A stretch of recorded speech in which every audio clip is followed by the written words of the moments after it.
Good afternoon, everybody, and welcome to our second of 3 webinars on the issue of EACOP and climate change, an issue that is topical for East Africans, an issue that is topical for those of you who have found the time to join us. We want to thank you very much for subscribing in good numbers. We have, and we are privileged to have, no less a person than the president of the East African Law Society with us.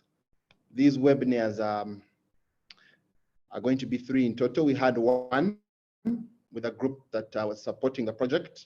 Today we are giving platform to those who are of a contrary opinion, and then we shall have a merged discussion where the debate can be taken between both sides, and we see if a middle ground can be reached or if information and knowledge can be shared.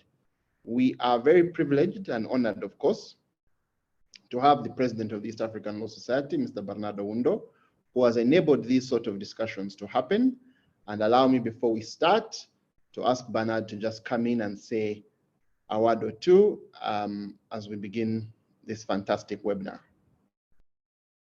Thank you.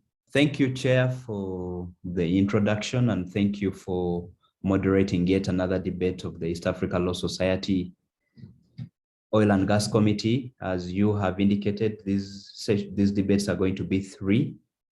We had the first one, we are having the second one now. And allow me to take the opportunity to welcome the moderators and the panelists. Thank you so much for sacrificing your time to be able to share knowledge and to be able to debate the relevant issues around the East African crude oil pipeline.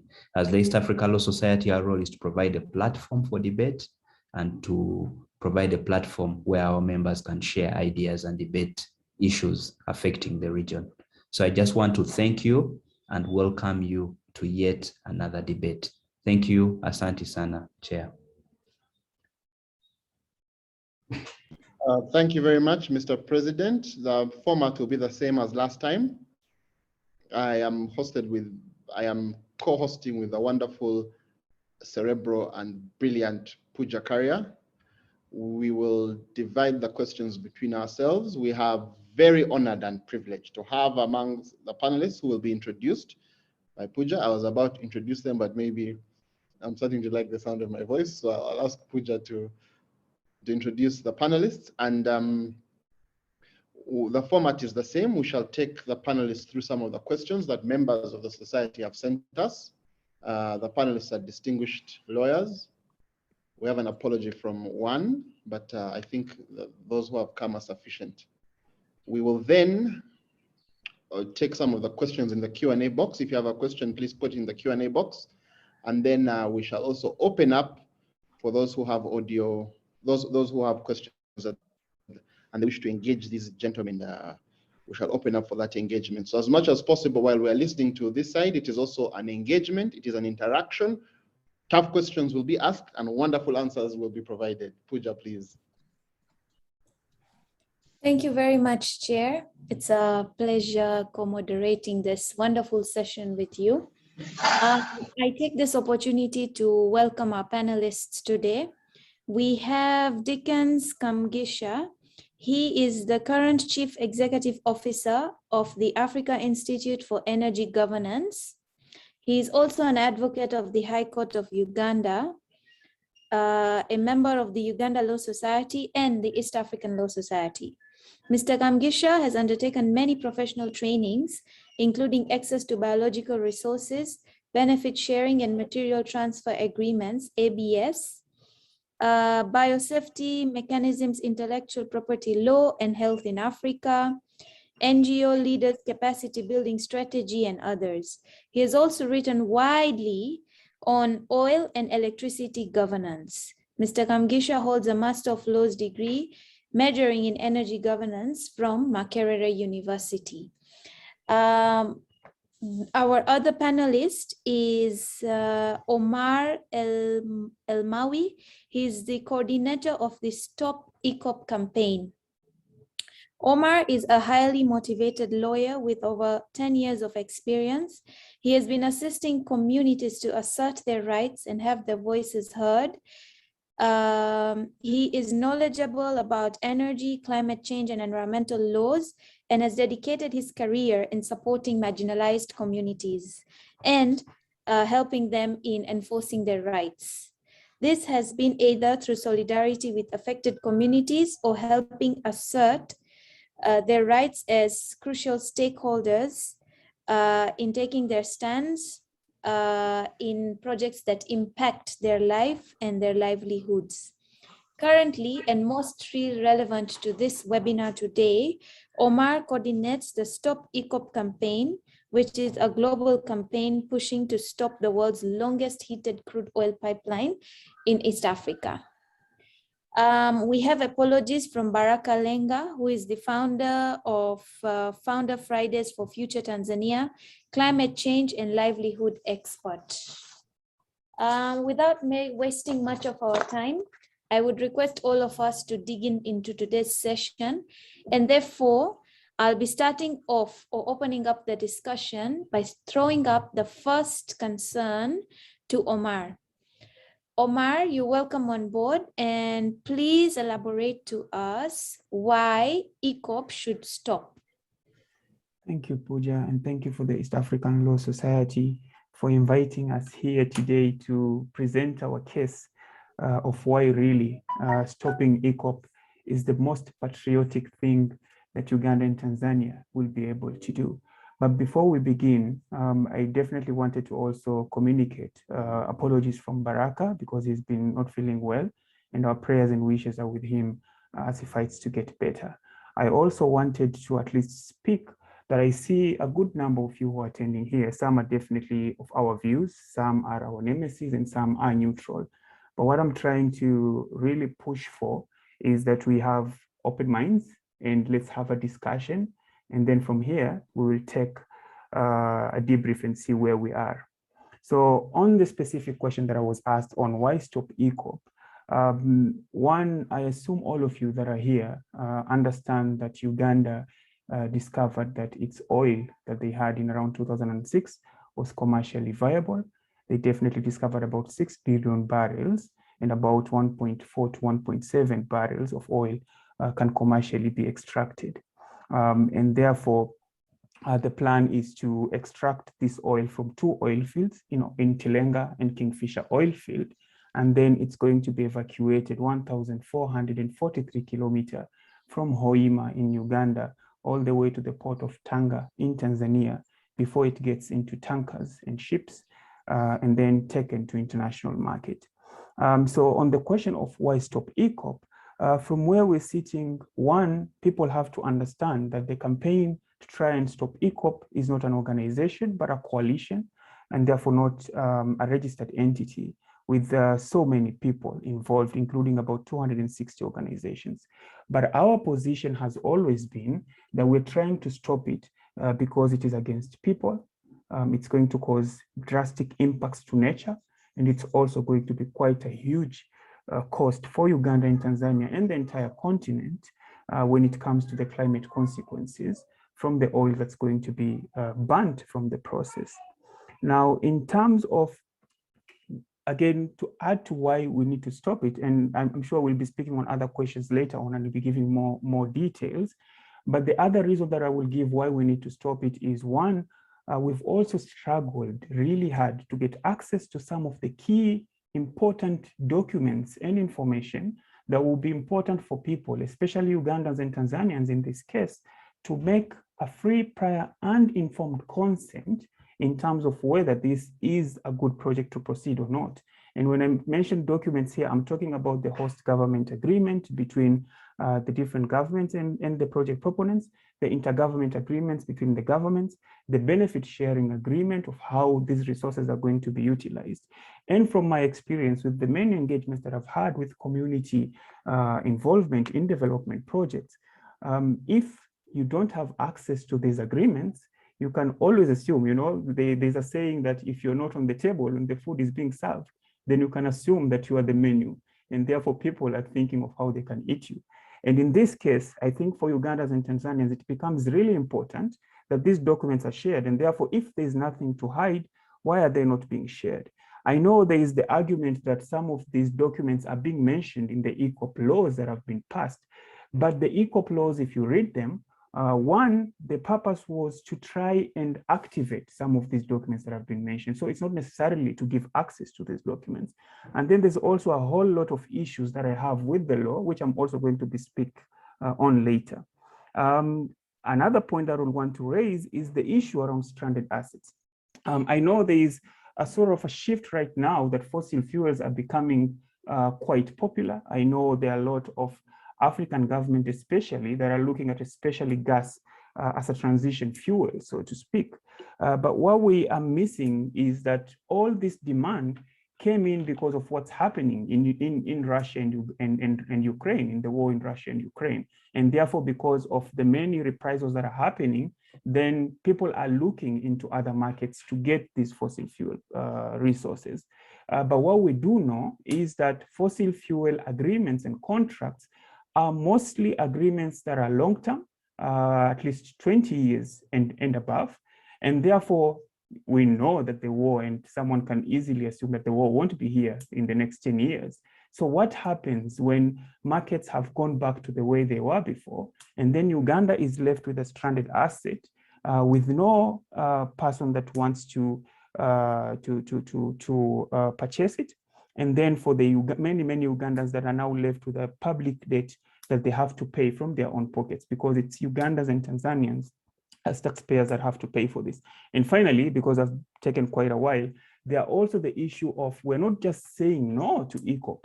And our argument is, if indeed Uganda, and in this case Africa, what they want is energy, and energy in this case for development, then the question that we need to ask is, which is the best pathway to do this development? Is it by doing a project that's going to be affecting people, nature, and climate, our way of solving and getting to development? Or is it about using alternatives like renewable energy, which is quite in abundance within the whole of Africa, but we are yet to scratch even the surface in terms of exploiting it? Is it about improving sectors like agriculture, which Uganda in this case has the potential of feeding up to 200 million people, and therefore they can export this food to Africa, where there's a readily market in the international markets, and they'll be making a killing as far as profits are concerned? Is it about investing in sectors like tourism, which employs more than 600,000 Ugandans in Uganda, or invest in a project that could actually jeopardize tourism as a key sector within Uganda? And finally, maybe fisheries as a sector to invest in. I'll stop here. There's still a lot of points that I'll make, but I'll find a different way of bringing them later on. And I hand over back to you. Thank you. Thank you very much, Omar. Dickens, what's your take on your opinion as to why stop EACOP? Yeah, thank you very much. And I want also to thank the East African Law Society and the president and all the team members who have organized this discussion. Yeah, of course, as my colleague Omar has discussed, I know the issue of stop EACOP is a very difficult debate, especially here in Uganda, because sometimes the people look at it from the different perspectives. They think some people have a hidden agenda, not necessarily things that to do with what is supposed to be done. So me, I will be sharing from the perspective that we've done studies, we've consulted experts, and we know the EACOP project is a new project.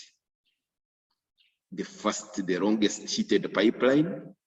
It is a project that is intertwined with other projects in Uganda, like the Tirenga project and the Kingfisher project. And in total, all those three projects, they're estimated they will be producing approximately 104 million metric tons of carbon per year.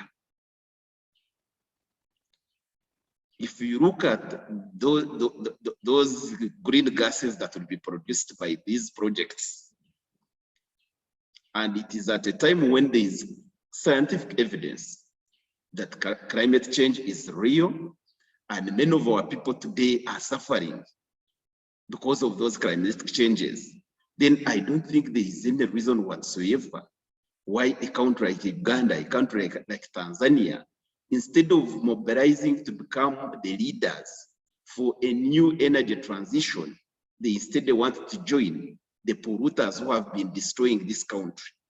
You know very well today, there is, in 2021, the International Energy Agency produced a report indicating that if we are to ensure that we work for net zero, and we ensure that we keep the temperatures below 1.5 degrees, we must stop any new fossil projects across the world, and the existing projects must also be stopped. The Stop EACOP campaign is not necessarily targeting Uganda. We are working in different countries, whether it is in Europe, whether it is in America, to ensure that actually the exploitation of fossil fuels stop. And we are not only saying that stop, we are saying they are fundamental alternatives that can be very critical in lifting our people out of problems, out of poverty, out of energy poverty that we need to focus on.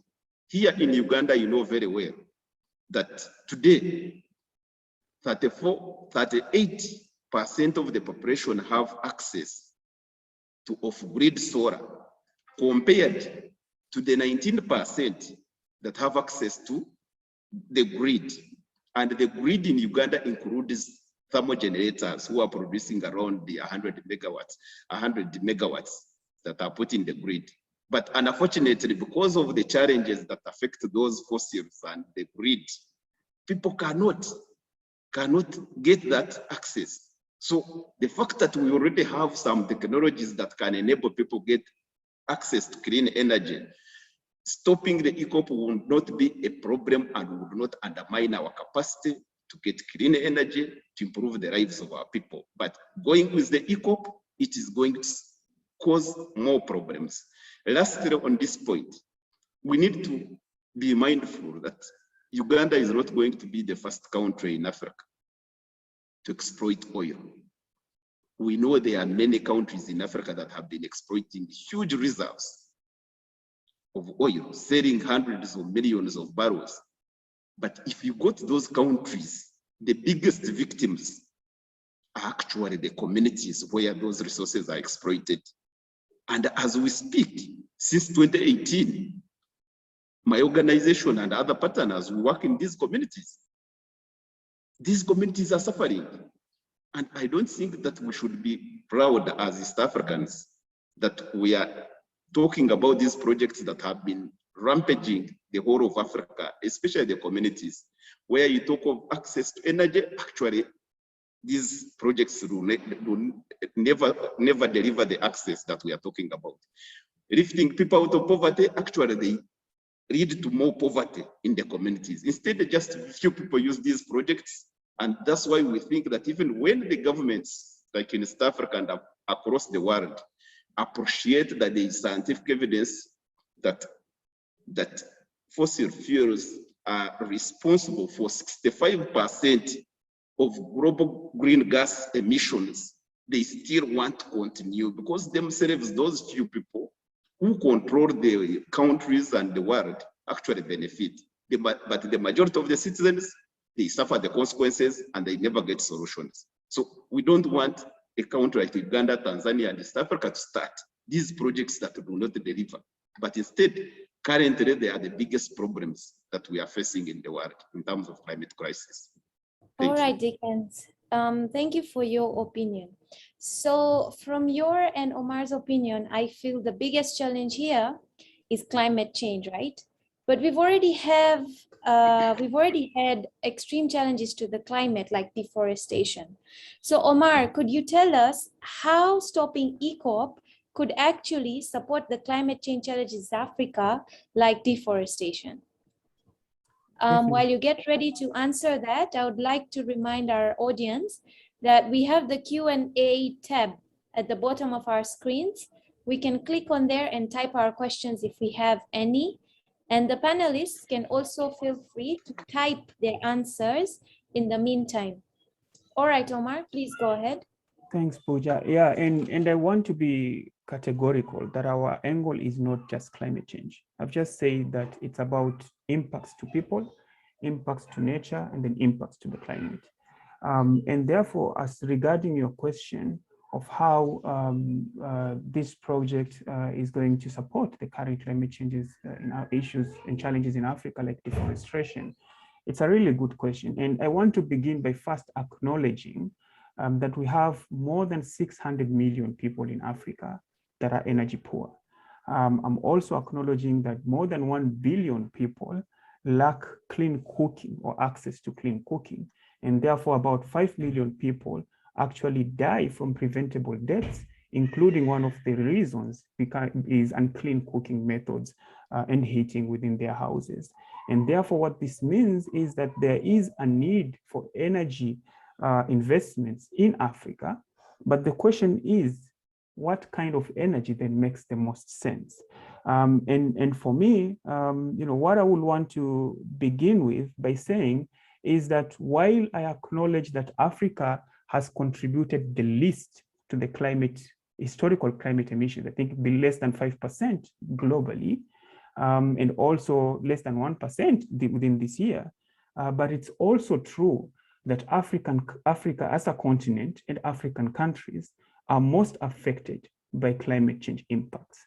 And to this end, it means that continuing to exacerbate the problem of emitting carbon emissions within our countries, we are actually almost promising climate chaos within the next few years.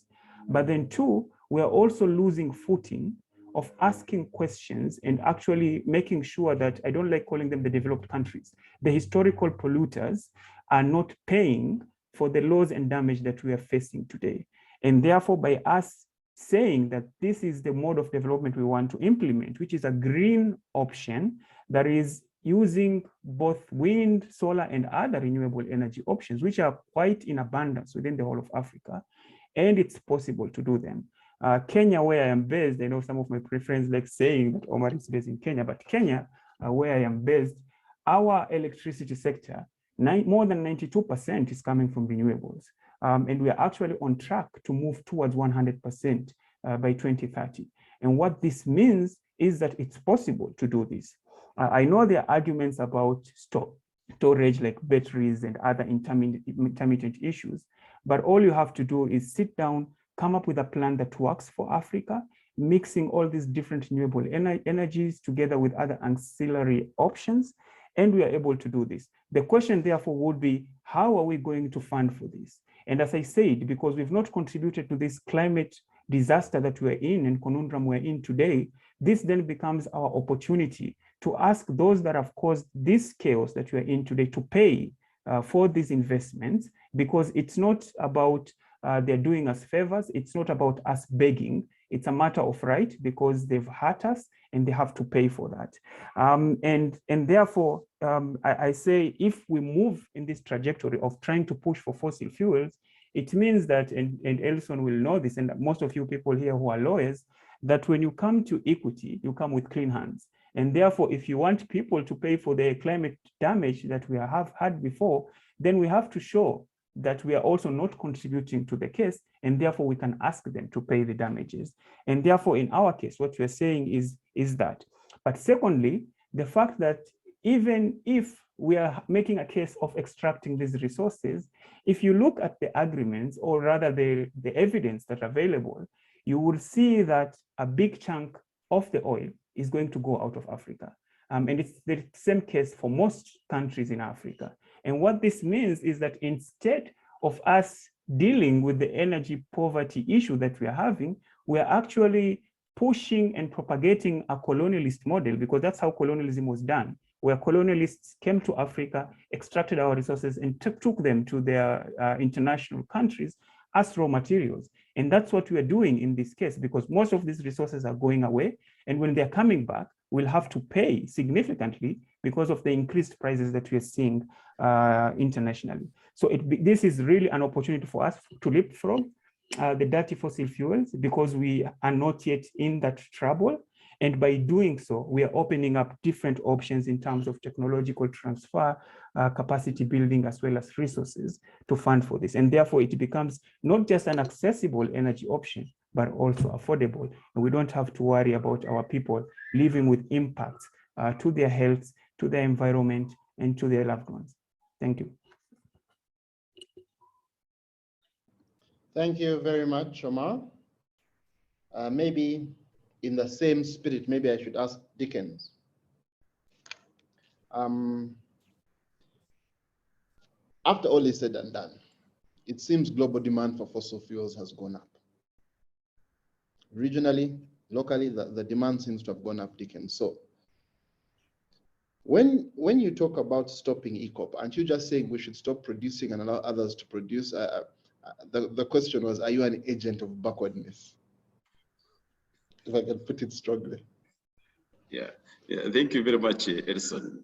First and foremost, I would never join any campaign that really sends the people into lives that are worse off today. So whatever we are trying to do is really to make sure that people actually, their lives improve. And we've been saying that nowhere, at least if you use like the example of Africa, because I know even if you are a businessman or you want to do anything, you need to make sure you read around, you understand what is happening around, and be able to decide the best approach you use. The demand across the world is increasing for fossil fuels, and we know why it is increasing. And even if the reasons that are pushing the demand high were not there or were not the way they are today, I don't think that one should stop the global community, should stop countries like Uganda, like Tanzania, the East Africa, to look at what needs to be done to save our people, to save our environment. Because first and foremost, we know for sure that most of the communities today that have been affected in Uganda, if you take an example, the 7,000 people that were displaced in Kabari, Hoima district. And to date, they filed the case in 2014. They are still in court trying to ask for their constitutional rights. Most of them were forced into a settlement camp. Their children in 2012, when they were displaced, they had around 1,500 children. They had around 3,500 women. Most of these people up to now, they have never gained the life they were living. Today, you have over 3,000 landowners affected by the EACOP. 2018, they were stopped from using their land for long-term development. These landowners have families, have children.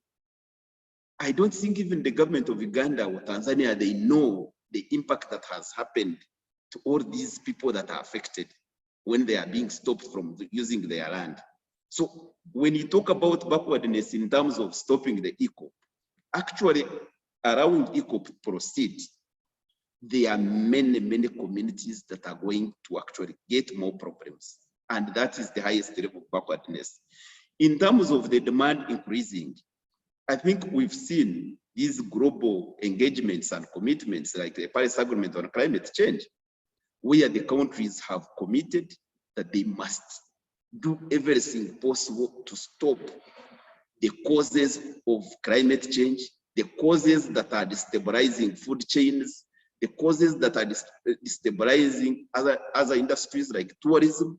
So we believe that, if we have countries that have the moral basis, the moral rights, that have said we have these resources, we are not going to exploit them, but those who have been polluting must pay for those sins they are committing. I believe that, when you go with the clean hands that Omar was talking about, you can have a case. And indeed, the global community has been committing money to the developing world to ensure that they compensate the sacrifices they are going to make. So we can look at these options and say, if this EACOP is located in the most critical biodiversity of Uganda and Tanzania and East Africa at large, What do we need to do to ensure that we don't destabilize that ecosystem, those communities, but still we develop our countries and develop them in a manner that is green, that is sustainable, that is going to help us remain the leaders in this fight against the dangers of global warming, in these dangers where communities are suffering. So what do we need to do? We need to look at that. So the issue of backwardness cannot be solved because you have proceeded with the EACOP, but instead it will be solved by stopping these projects like EACOP and focusing on those ones that promote green economy. Because green economy means that actually you have tourism potential and you exploit that. You have clean energy potential, exploit that. You have all these fertile soils and good seasonal rains, ensure that you produce the highest amount of food and exploit that advantage. So it is not that because you follow others, if they have been exploiting fossil fuels, you follow them. So that is an area that for us who are saying stop these oil projects, take these alternatives that are better and are going to improve our people, but not lead them into backwardness. Thank you. Thank you, Dickens. Maybe I can stay with you for the next question, which is really in line with what you are saying. Yes, we have challenges. We have energy solution challenges. We have community challenges. But isn't it true that the activism which you are spearheading is not one that is based on solutions, just based on slogans? That actually, in terms of providing alternatives to solve the real problems that people have, you are providing absolutely nothing in terms of positivity and solutions. That is one of the criticisms. Over to you, Dickens.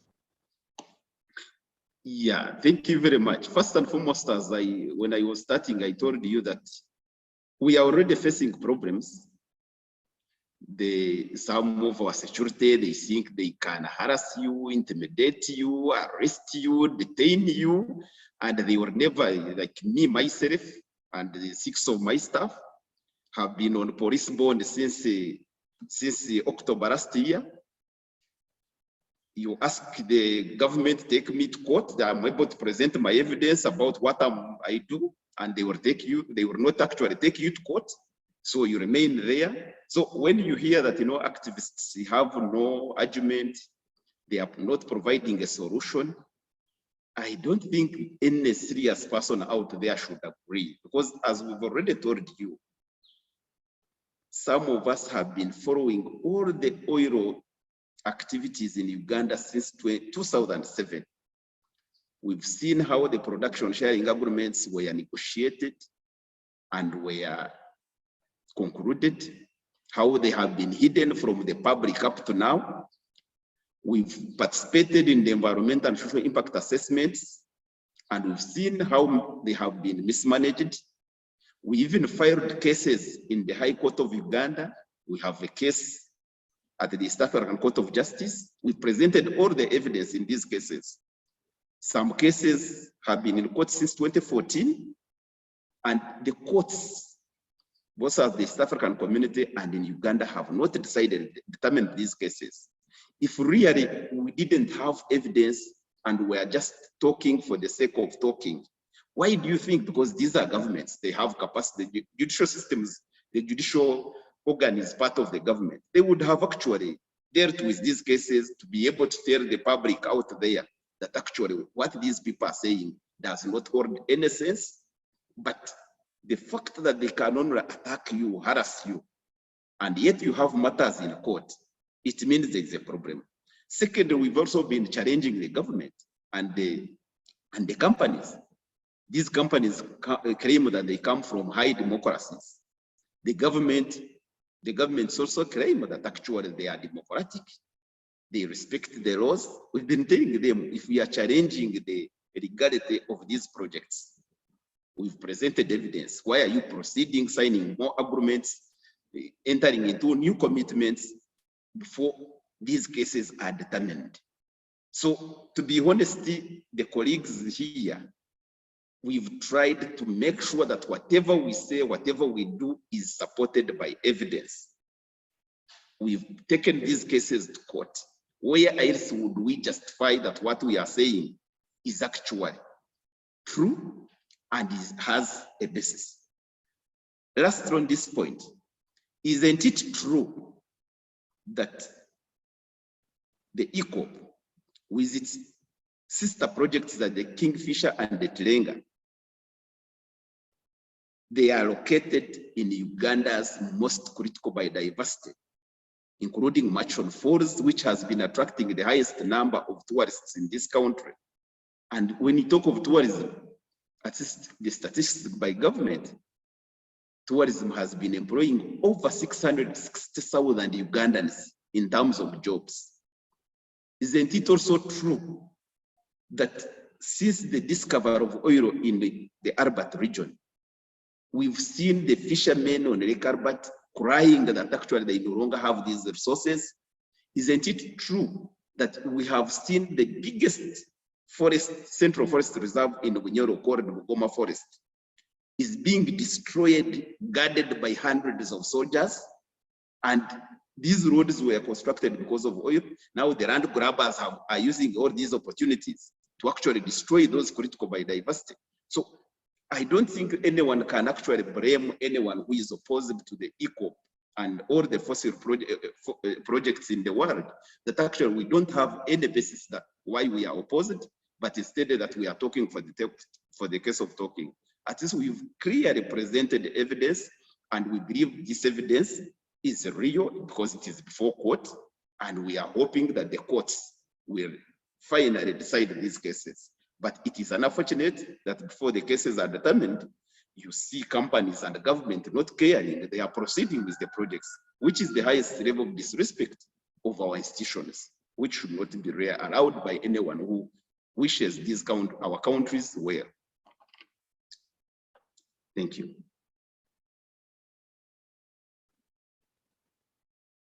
It's probably raising global warming. I'm seeing very many questions so far, and very many comments, a very vibrant debate in the chat and also on Facebook. But I think the next question, I think, will go to Omar. Omar, Dickens says that, yeah, the alternatives and all that, but one of the questions which keeps coming up, the Stop EACOP Coalition, the campaign, we have seen activists being flown all over the world, to the Vatican, to the Bundestag, to Germany, to France, to America, to MASH offices, people moving everywhere, Ugandan people flying, Kenyans like yourself, flying to all these big conferences and everywhere, or saying stop EACOP, profits over people. And guys want to know, who is sponsoring you?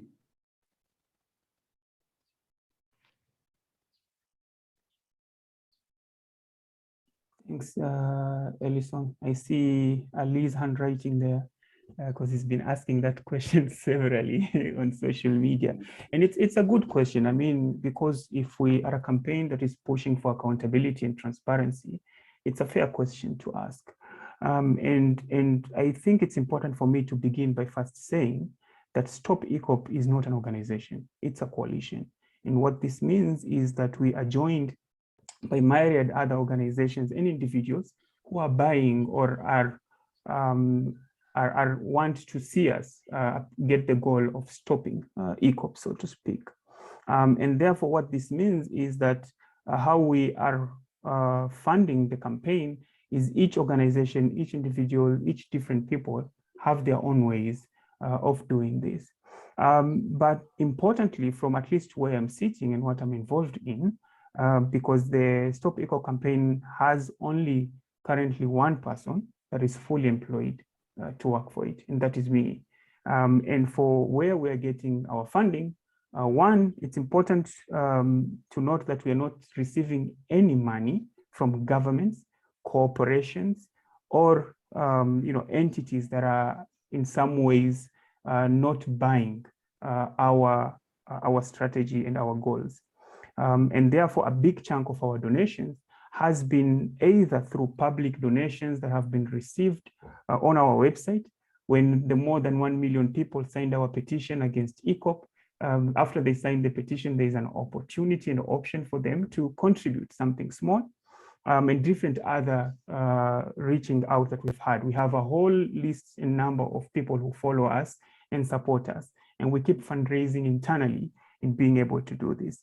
But we also fundraise a little bit from some of the funding and doing proposals to be able to run the campaign. But all of these have not been from governments and corporations. And therefore, what this means is that people shouldn't be worried that we are foreign influenced or government fund to do this. And you know, the irony to this is if we were foreign funded, if we were funded by Europe, and as you know, people like saying it on Twitter, that Europe is moving back into fossil fuels. You've been seeing some dignitaries in Europe mentioning where Africa should do this. And therefore, if we were funded by these countries, then by this time, we would have had to do the same and support EACOP because our funders are doing this. And we all know that we don't eat or bite the hand that feeds you. And lastly, what I want to mention is that, because you've mentioned the trips and the many people that are moving to go to Europe and other places to present our case. And what I want to say on this is, one, these individuals and colleagues are finding it hard to do some of these oppositions within Uganda, because as Dickens has mentioned, several individuals have been arrested. Some are still reporting to police custody almost every week. And the biggest mistake that they've done is to raise their voices against this project. And some of these people are not just within the CSOs, they're also project affected people that are affected by this. And therefore, it's the reason why we looked at the different people who are involved and realized that without going to where these people are, because they're not responding to our concerns, they are not reacting to our issues, then we have to go to them. There's a saying that says if Mohammed refuses to go to the mountain, then the mountain will go to Mohammed. And therefore, in this case, we are going to them and telling them categorically that as Ugandans and Tanzanians, we have looked at this project, we've consulted the many experts, and we've realized that it's not in the best interest of these countries for this project to proceed. Then finally, I wanted to just quickly comment that it's not true that all the cases against EACOP have been heard and that they've been tossed out.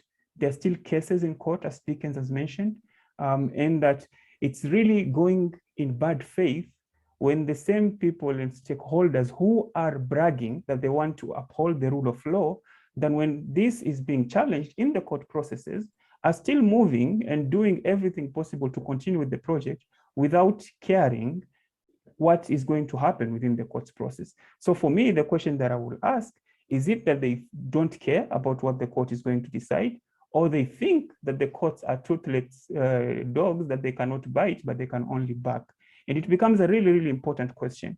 And I'm really worried, especially because I know people have the right of expression, they can write opinions, but I've been seeing even members of the judiciary writing opinions in support of EACOP, and they're within their rights. But also we know that a lot of these cases, especially around compensation, are being taken to them, and they're expected to hear these cases without conflict of interest. So my question is, do people really believe that these cases will be heard in the best way if some of these people are still doing it? And therefore, I would really urge those members within the legal profession here and within the judiciary to please at least wait until these cases and issues come within your courts, and then write amazing, beautiful rulings about what you believe in the issues after looking at the different issues and deciding on the law. And then I'm seeing lots of questions. Definitely, I'll be happy to respond to some of them. But I think the plan is we will also have a proper debate between the both sides. And I'm happy to discuss this with my colleagues, Ali and the rest, just to make sure that we put this at rest. And I'll hand over back to you. I just wanted a minute, Edison, because this question of sponsorship, because yes, even in Uganda, they ask us every day. Dickens, you can also tell us who sponsors you. At least you will always see you on the plane. Yes, because even the government officials, they normally ask us, you people, you are sponsored by foreigners to come and disorganize us. But here, for example, the EACOP, the main companies are from the West. So why would they even give us money to again try to destabilize what they are doing here. So I would want also to call upon the people in this meeting. We actually accept the support from everyone who supports the work that we do. And the fact that the work we do is actually for the good of the community, of the people. So when you support us, you know that you have supported the communities. And that's where we get whatever we use to do our work. There's nothing we get from areas that are not provided for in the laws of our countries. Thank you. I'm sure Dickens did not mean he gets the money from the pubs. No. Okay, but this one is to you, Omar. Now, there are very many questions. There are about 12 questions in the Q&A. We'll merge many of them very shortly and throw them there. Before we open, I can see there is a lot of interest. There are very many attendees. And I want to thank you guys for putting yourselves out here to deal with these questions. We are extremely grateful to you for that. Omar, this question is, what has encouraged the continuation of other projects and of extraction and transportation like Canada's Bay de Noord? There is also a very specific question in that regard that I've seen that is asking specifically about Lapset. And the question is saying, I think it's in the same light.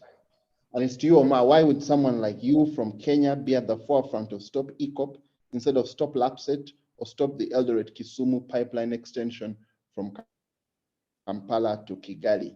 I've also seen it in the questions here, and I am seeing it also in the questions that we had pre-shared. Other projects are happening. There was the Canadian project that was given as an example. The other example is the product pipeline from Eldoret to Kampala and Kigali. Some guys are asking, is Omar's problem that this pipeline is going to Tanzania?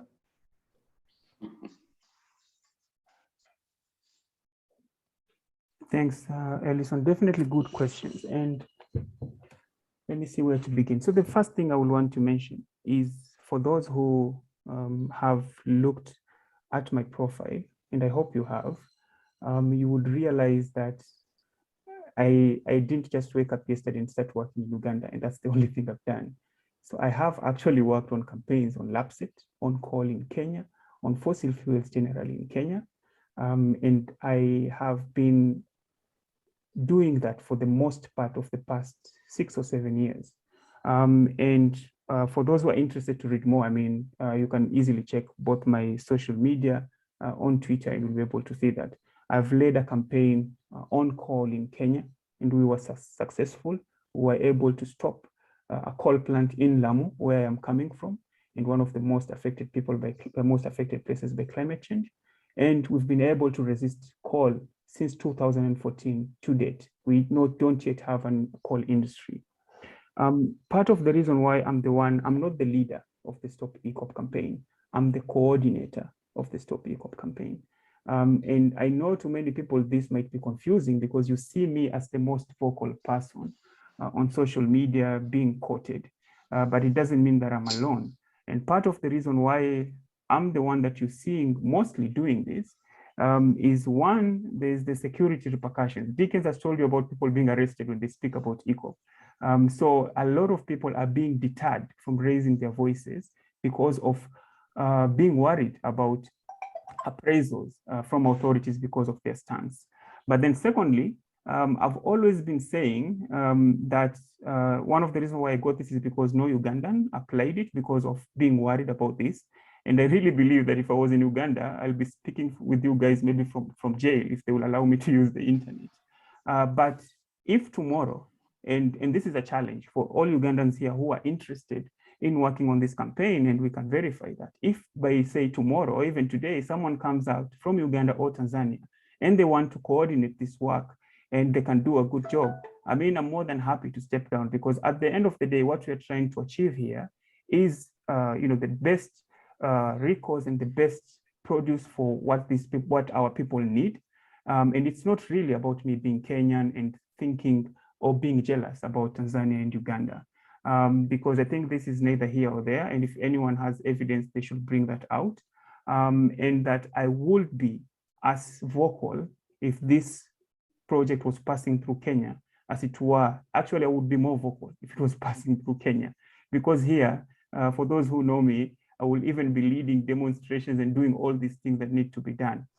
So don't be worried about that. This is about me being jealous. And then finally, I really hope that people, if anything, if you've been closing your ears since I started talking, if anything, don't just look at this project as only from the Uganda, Tanzania side, although, yeah, they're the most affected countries and the most important. But it's important for people to know that some of the impacts are not just country specific, but they're going to be going beyond the borders. And that too, that with the spirit of the East African community, which Democratic Republic of Congo joined just the other day, all of us, I mean, I would really hope that Ellison will be worried if he heard that there is a bad project polluting happening next to me in Nairobi, than as he is if it's happening in Uganda. Because at the end of the day, the impacts don't know borders, they affect each person. And as I said, most of these fossil fuel projects are happening not in Africa, but Africa is the continent that's being affected the most by them because of the climate impacts. And therefore, what this means is that we all have a duty. Whenever we see evil, we speak about it. Let's not be about the people who see no evil, hear no evil, and speak no evil. Because at the end of the day, we're defeating the reason why we came to this world, which means we're supposed to be guardians and protectors to make sure that we leave a better planet than we found for the next generations to come. I hope that answers the question. Unless I've forgotten anything, please follow up with me on that. Thank you, Omar. So we've seen, despite the campaigns for other projects all over the world, some projects are still going on, and most of these are in the developed countries. So this goes to Dickens. Don't you think that campaigning against the EACOP with the aim of stopping the project is a trap that the East Africans shouldn't benefit from the project and continue, thriving poor and poor and poor? Yes, Karia, thanks very much. First and foremost, because this question also relates to what Omar was talking about, that some projects are taking place in other countries, and here we are talking about the EACOP. But make no mistake, our campaign is not necessarily just looking at the EACOP as if we want to isolate the Uganda, Tanzania, and the East African countries. Right now, we are working with other networks like the Global Oil and Gas Network, GGON, which has almost campaigners from over 130 countries. And we have campaigns in California, USA. We have cases against shale in Netherlands. We have cases in Germany, in France. So we are not only looking at EACOP, we are trying to ensure that the exploitation of fossil fuels across the globe actually stop. So it is not true that we are just trying to stop Uganda, Tanzania from benefiting from its oil resources. We are only saying that these resources are a danger to our countries, are a danger to our people, and we need to make sure we stop. We need to focus on these alternatives that promote sustainable development, that can liberate our people from the dangers of being displaced, that can liberate our critical biodiversity, and ensure that all of us can move sustainably. Most importantly, you know very well that at least there is scientific evidence and there is economic evidence that climate change is affecting mostly the poor. And the poor people must be the ones to take the lead or to provide the leadership in pushing against all the causes of climate change, all the causes that destroy community food chains, that destroy agricultural soils. It must be the poor countries who are mostly affected. And you are not going lead or provide this leadership if you are also, or your hands are not clean. So we are saying, yes, you have discovered this resource, but we know this resource is going to contribute to more problems that have been happening. And we are saying, leave them, focus on these other areas that are going to provide a solution.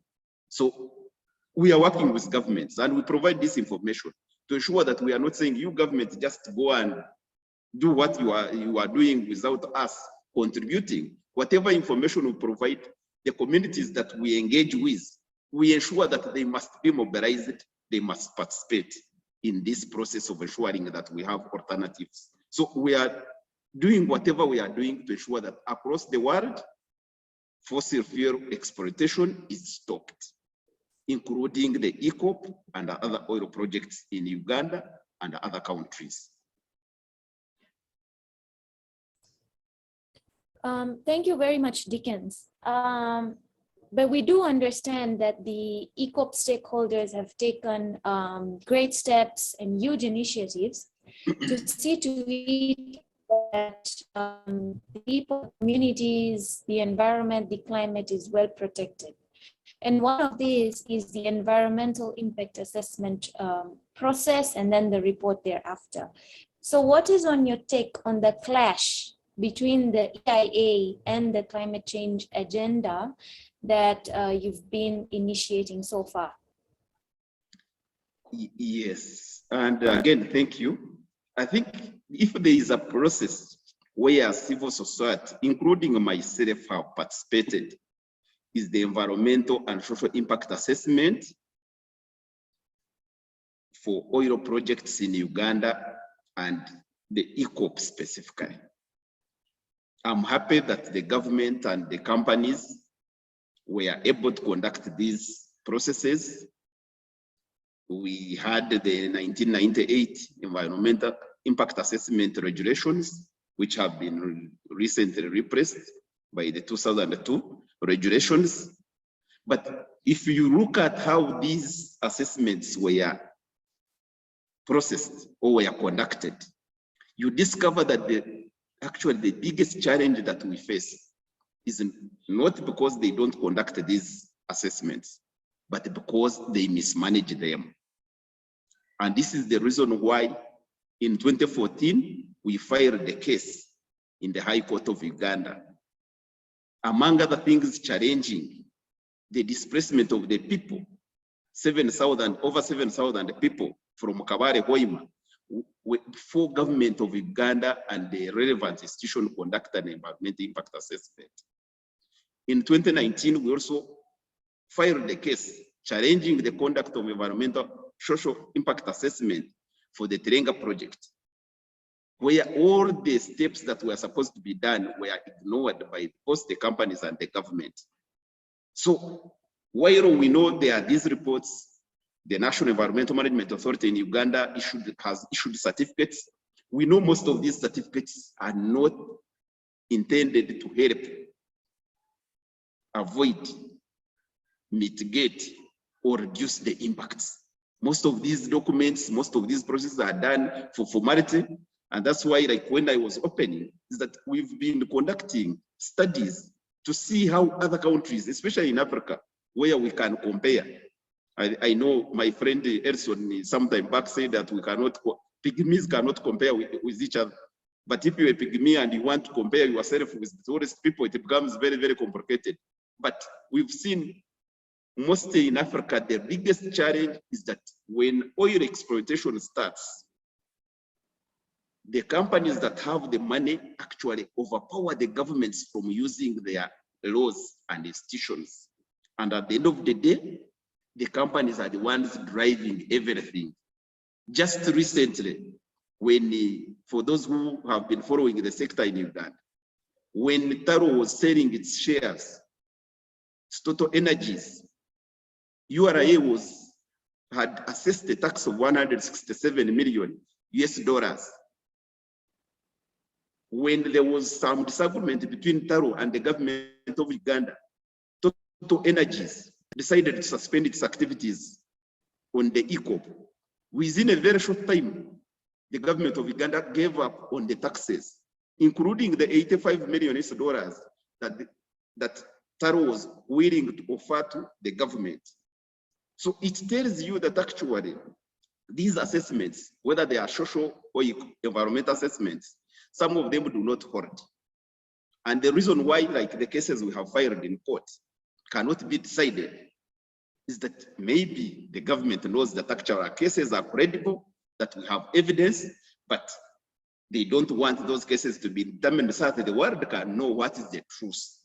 And that is our fear, because if you don't follow some of the laws, you don't respect the institutions, you have a judicial system that cannot decide cases for a long time, there is no way you can succeed in some of these critical resources where these companies, because we've been blaming colonialists and these companies that are exploiting these resources, they are part of that colonial mechanism. And we must make sure that we use our institutions, we use our laws, we use all the systems that we have to ensure that we control them. If we don't, these environmental certificates, environmental institutions are not going to help us. And indeed, they are not helping us at the moment. I just want to quickly add, if I'll be allowed, that I definitely wanted to buttress Deacon's point that as lawyers and people of the legal profession, one of the principles we really believe in is the right of natural justice, where every party has to be heard before a decision is made. And therefore, in this case, because of the current cases, especially the one that's in the East African Court of Justice, which is actually speaking on the environmental impact assessment licenses and processes that have been taken, before that case has been heard and this project still proceeding, it means that the local people there are being denied the opportunity to be heard. And this is not just a case about Deacon or Deacon who's going there. It's about thousands of community partners who've signed on, including project affected people. We have, I think, over 2,300 Ugandans that have signed an open letter, especially asking questions around compensation and other issues. And therefore, for me, I think, it's only fair that at least give the people their day in court before you make really important decisions on things that could stand to affect them significantly without involving them, at least to the extent of the end. That's what I really wanted to add, and I think it's important. Thanks, Deacon.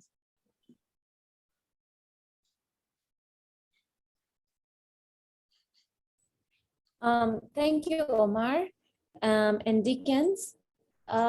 We would now step into taking up questions that are on the Q&A, and I would head on to Dickens or Omar, either of you, to take this up. Given the whole argument against the EACOP, what do you think are the immediate alternatives that the governments can take up that have the same economic benefit that we would earn from the EACOP?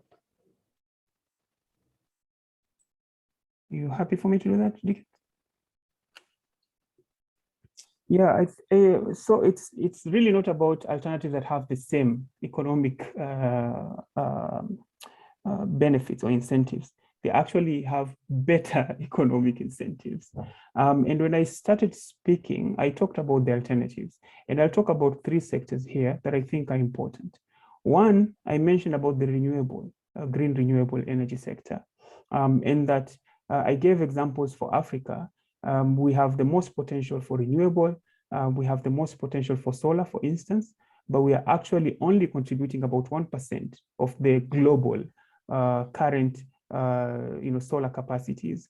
And what this means is that if we really invested in renewables, we will not only be getting cleaner energy options, but we'll actually be creating more job opportunities. Contrast that with what's happening with EACOP. I've been looking at the laws, the East African Crude Oil Pipeline Law. I've also been looking at the EACOP website, and guys have been very proud that they are offering Ugandans unskilled jobs. So they're saying that we're confirming that we will give unskilled job opportunities for Ugandans. And what this means is people really have to ask the questions and do a cost-benefit analysis and ask, which are these unskilled jobs that we're speaking about? Is the salary that we will be making as a watchman or as a handy person, is it the same as the money that we'll be making within the entire year they will be making from selling, for instance, agricultural produce. Secondly, there's the issue around agriculture. As I mentioned, there are many, many studies, and people want us to share links, we can do this, that Uganda has the capacity to feed over 200 million people if we really invested in agriculture. Uganda itself only has about 50 million people. And what this means, we can be exporting over 150 food produce to feed over 150 million people. And the income that this will be bringing into the country as revenue is actually quite a lot. Thirdly, there's the issue around tourism. I mean, unless I'm having selective amnesia, I would challenge any of us to mention an example of a country that actually the oil projects that are happening or the pipeline that is happening are the tourist attraction sites that are inviting people to come in to visit those countries. Tourism is a big sector in Uganda. As I said, it employs over 600,000 people directly, and there are other people who are employed indirectly.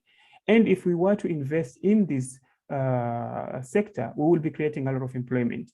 And the other bit will be because some of the oil fields are going to be dug within the Murchison Falls Park, and it's quite a huge tourist attraction site, then we can really at least assume with good evidence that tourism is going to be affected significantly, and therefore EACOP will not necessarily be improving Uganda and Tanzania economically, but it's going to end up being a Dutch disease that affects all these other sectors because of the small resources that we're looking at.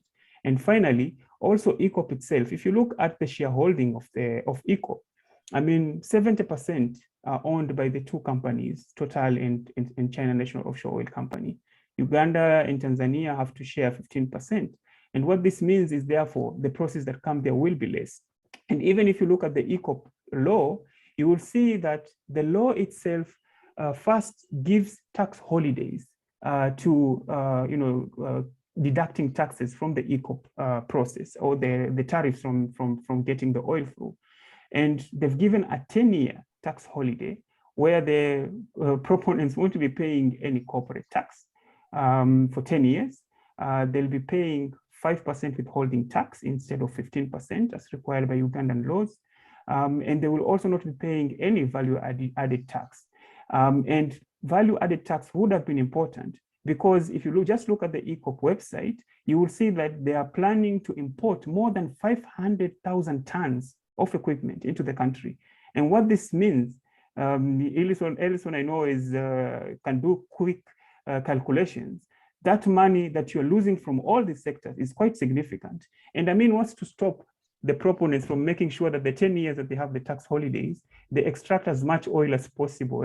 And by the time that time is done, then they move on to other things. We've seen it happening in Nigeria, where Shell, when they saw that there is no more profits that they're making from the project, all of a sudden they moved on. And then the country now is left with thinking through decommissioning and living with all the impacts that this project are leaving behind.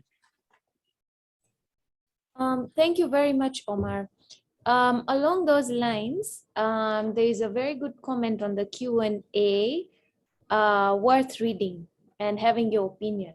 So the fisheries problem on Lake Albert, like other lakes in Uganda and the region, is due to overfishing on both sides and bad nets, not oil activities.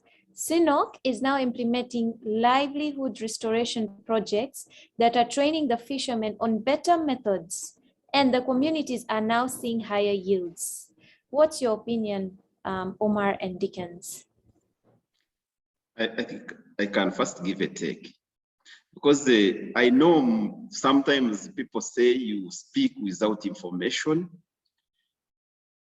Also, it is extremely very difficult to provide evidence as to whether the lack of fish in the lake is actually because of oil or because of overfishing. At least as a person who has been in this region for a long time and I have interacted with those local communities, the problem has been that since the discovery of oil, the number of people fishing has been increasing. So when we say fish is affected, we are not saying that actually the oil spills have entered the lake. We are saying the consequences of conducting these activities have attracted many people, into the area, and they are the ones that are depleting those resources. The same thing like the land question that we've been talking about. When we say, what are the alternatives to the EACOP that can bring similar or better benefits?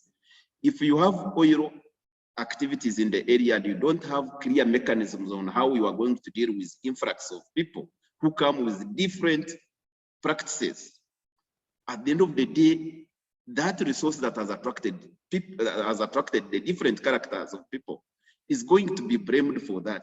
And that's why the biggest land grabbing right now is in that region of the oil. The thing that we also need to consider is that how the consequences of oil actually affect people. It is not necessarily those direct ones.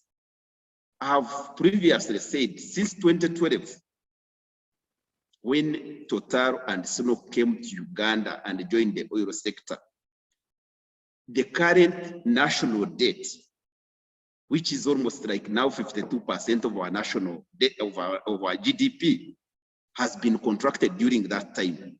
When the national debt is high, it actually affects all the sectors we are talking about, that you can't actually support people for irrigation if there are challenges in seasons.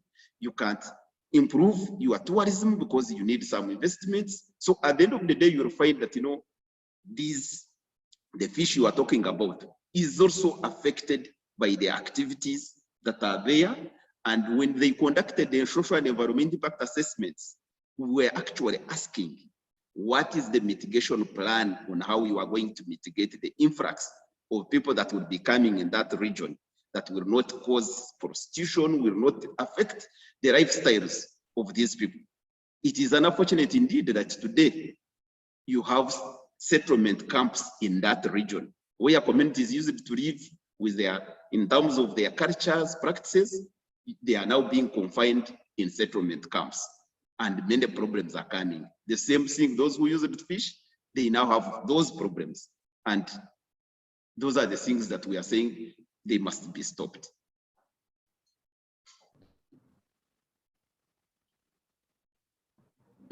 Okay, thank you very much, gentlemen.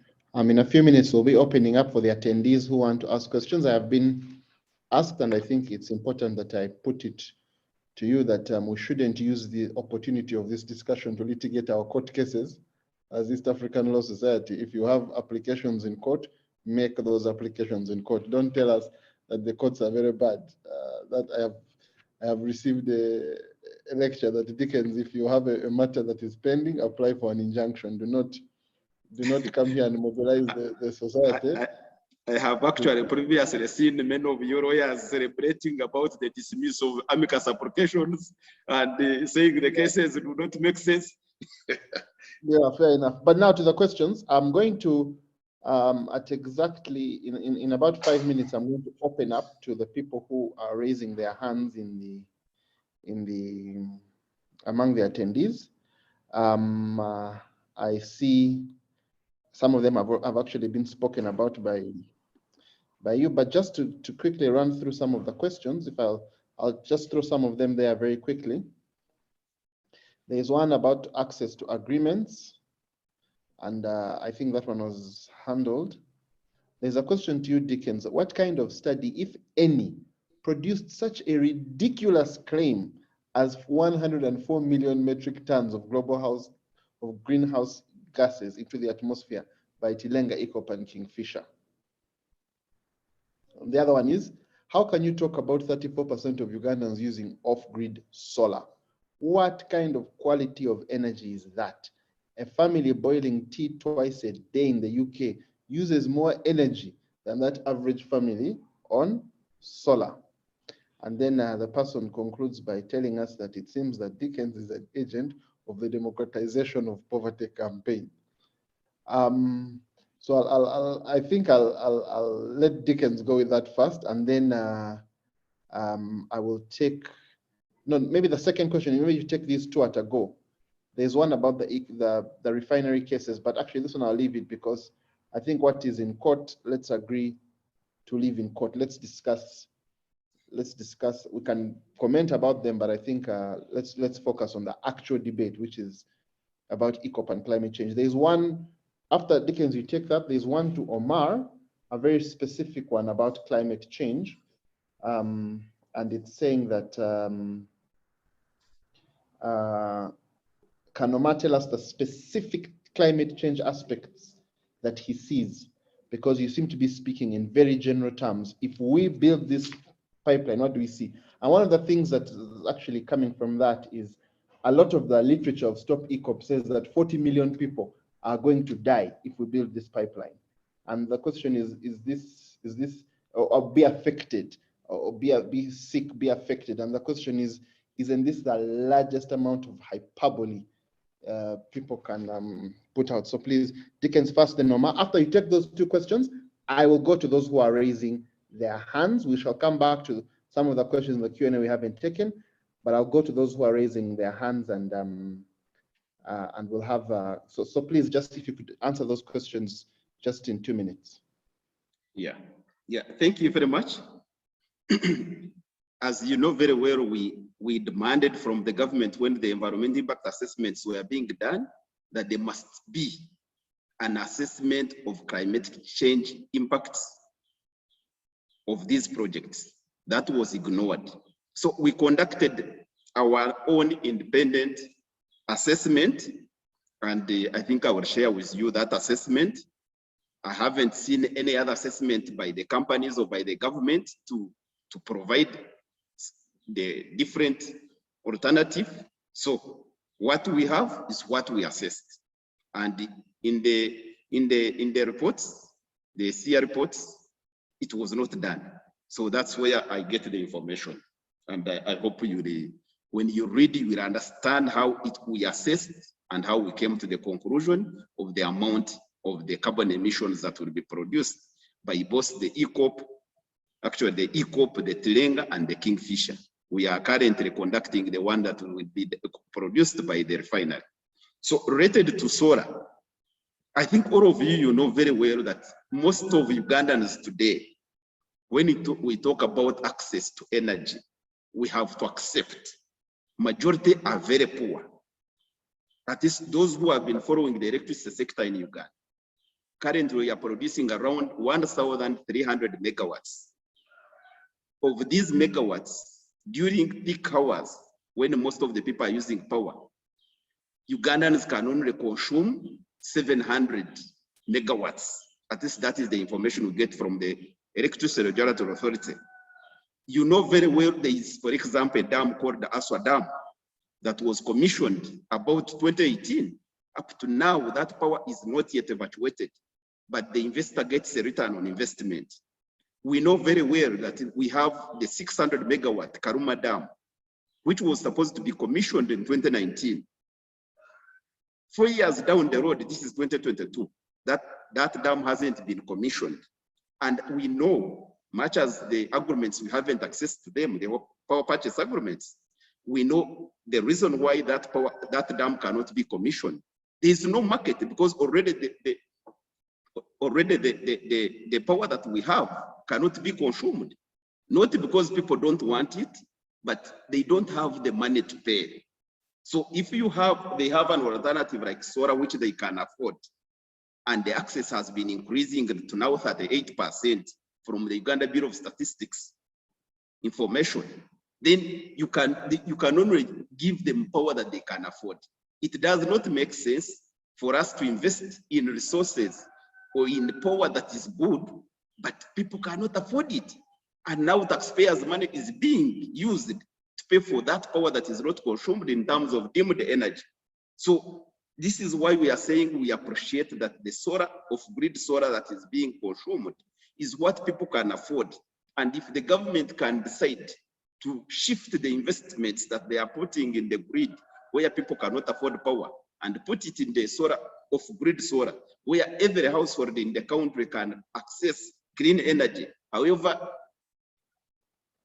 even if it is not at the level of the grid, it would make a lot of sense. A poor child out there would read during the night. At least recently, the president promised that his government is going to provide around 650 solar pumps to farmers. At least that is an appreciation that even the government knows that solar energy can be used and can power many things out there. So there is that information. And finally, there is, I think it is, some people were saying that actually the production sharing agreements are in place. They were handed over to the parliament.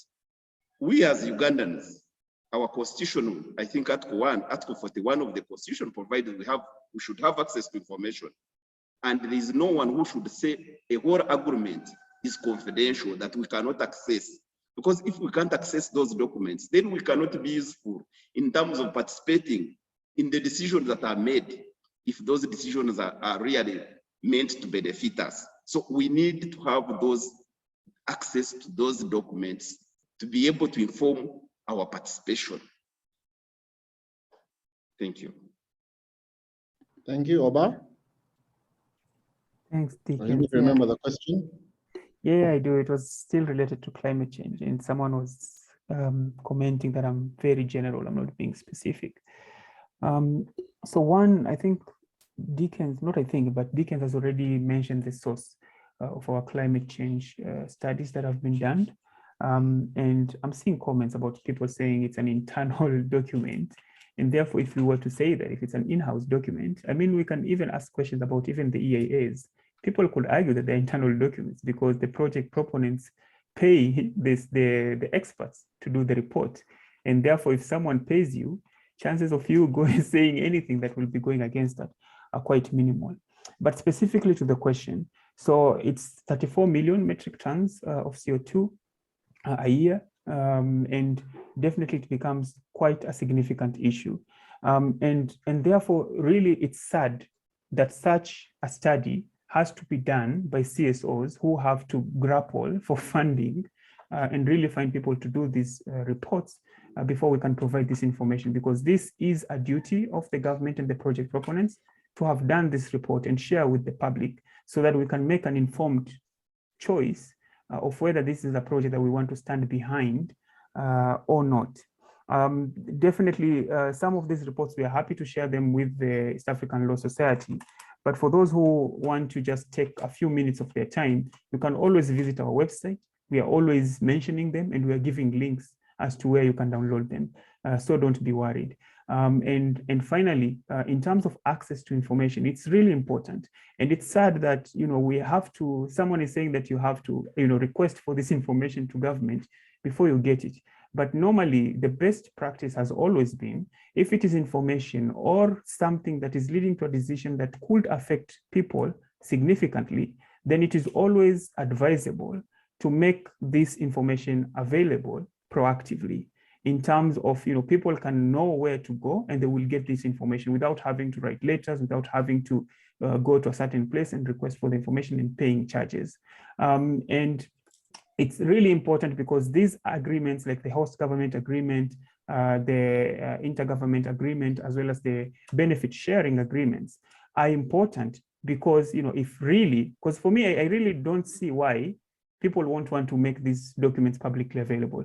I mean, if it is true that EACOP is going to be the state-of-the-art project that is going to be doing an amazing job and make sure that things really get better in Uganda, then it's in all best interest and all advantages of the project proponents and of the governments to make sure that these agreements are available so that people can see it for themselves, rather than having to assume and trust in words that are coming from some of these representatives. That's all that I wanted to mention. Okay, I'm seeing a lot of pushback in the chats, but I think we'll come back to that pushback. But I think now, because we're trying to redeem the time, I'm going to open up for a few people whose hands are up. Please try and take 3 minutes. I'm going to ask, we'll have, I think we'll have 2 or 3 questions immediately, then we do answers, then we go back, and then we conclude. I'll start with Joseph Kobusheshe. Joseph, please state your question and yeah. Thank you very much, Edison, and thank you for giving me the first opportunity to air what I think about the discussions that we have had so far. I begin by thanking the moderators, the panelists, and everyone who has contributed to this great discussion that we are having.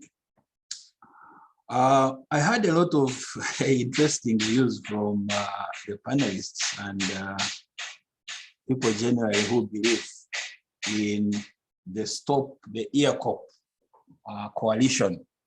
I would want to first get an understanding that the panelists and everyone associated with this is aware that Stop EACOP actually means Stop Oil and Gas Production in Uganda. And if that is the case, at what point are we going to move away from camouflaging under the Stop EACOP and actually attack the bull by its horn to say this translates into Stop Oil and Gas Activities in Uganda, so that the people actually understand what we are dealing with. Next, the panel is also aware that a pipeline is the most efficient, safe, and environmentally friendly means that we have available to evacuate our crude to international markets. If the intention, as I said, is not to stop oil and gas activities in Uganda. When I first heard this, I was like, Stop EACOP, okay, interesting. What is being proposed as an alternative? Are we having proposals for tracking the crude? Are we having proposals for airlifting the crude? I have not seen any other proposal. And that's why I think that the actual campaign here that we should be dealing with is to stop oil and gas activities in Uganda. The panelists have been throwing figures around of so many metric tons of CO2 emissions, so many people being displaced, biodiversity. Now, what they are not doing is giving us a comparison of what the other options being talked about. Are they free of any of these impacts? To what extent are they better, or to what extent do they present less challenges? I had the proposal for solarization, for example, of our energy requirements. What does that mean in terms of the required land, for example, for these solar panels? How many people would be displaced? How would you evacuate this power? What would be the impacts, the life cycle impacts, including the greenhouse gas emissions, including the impacts to biodiversity, including all the other associated social impacts? What would this mean in comparison with the EACOP? Because we don't have this, this information, a like for like, or a good holistic assessment of the EACOP vis-a-vis the other options being presented. All we get is so many thousand people being displaced. Yes, but what are the other options? Or is the option that we should actually starve our country with energy and we should not develop any of the energy sources we have? Because all the other options that are being talked about have impacts in one way or another that need to be evaluated so that the people are actually aware with what exactly we are talking about. The investments in being talked about, instead of investing in oil and gas, I think, investment in tourism, investing in agriculture. First, these require energy, these require resources to invest in. Where are these resources coming from? I had the proposal that we should be begging from countries. If we stop the EACOP, then we can be begging from countries to support us, develop ourselves. What kind of proposal is that? A good strategy would be, can we harness the resources from our oil and gas resources, which we can then invest into these other alternatives being talked about, but well aware as well that these alternatives also don't come impact-free. I had a lot of tourism being talked about. For us to have a growing tourist industry, we would need to develop, for example, our roads infrastructure. They need money, they will be associated with impacts. I think I had one of the panelists talking about where even developing oil roads in Bunyoro has become a problem. So what kind of vision, what kind of country are we looking at?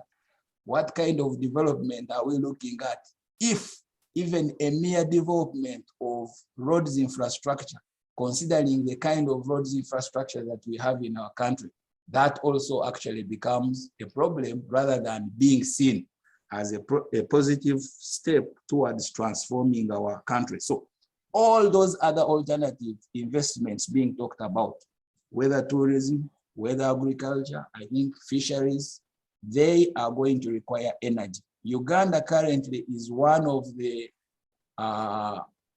least consumers of energy per capita. I think if you were to do a comparison with, say, Europe or the other Western countries, we consume about 100th of what a citizen in those countries consume. All our agriculture now, as you know, is mainly based on manual labor. We need to transform that into mechanized agriculture if we are going to go into the commercial agriculture being talked about. That means investment. That means requiring energy. Where is this energy going to come from? And also importantly, that also means impacts, including greenhouse gas emissions. So as you're proposing a transformation from one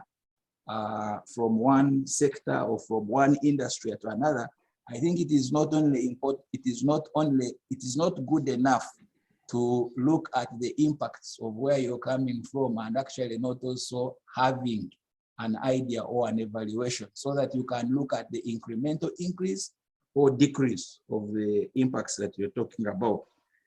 As I conclude my questions and comments, there was an aspect of clean access to energy, saying that this country has sufficient availability of clean access to energy. Now, when I heard that, I was like, okay. Currently, as you all know, we have a crisis in this country whereby the pump price of the fuel products, petrol, diesel, has about doubled from about $1 to about $2.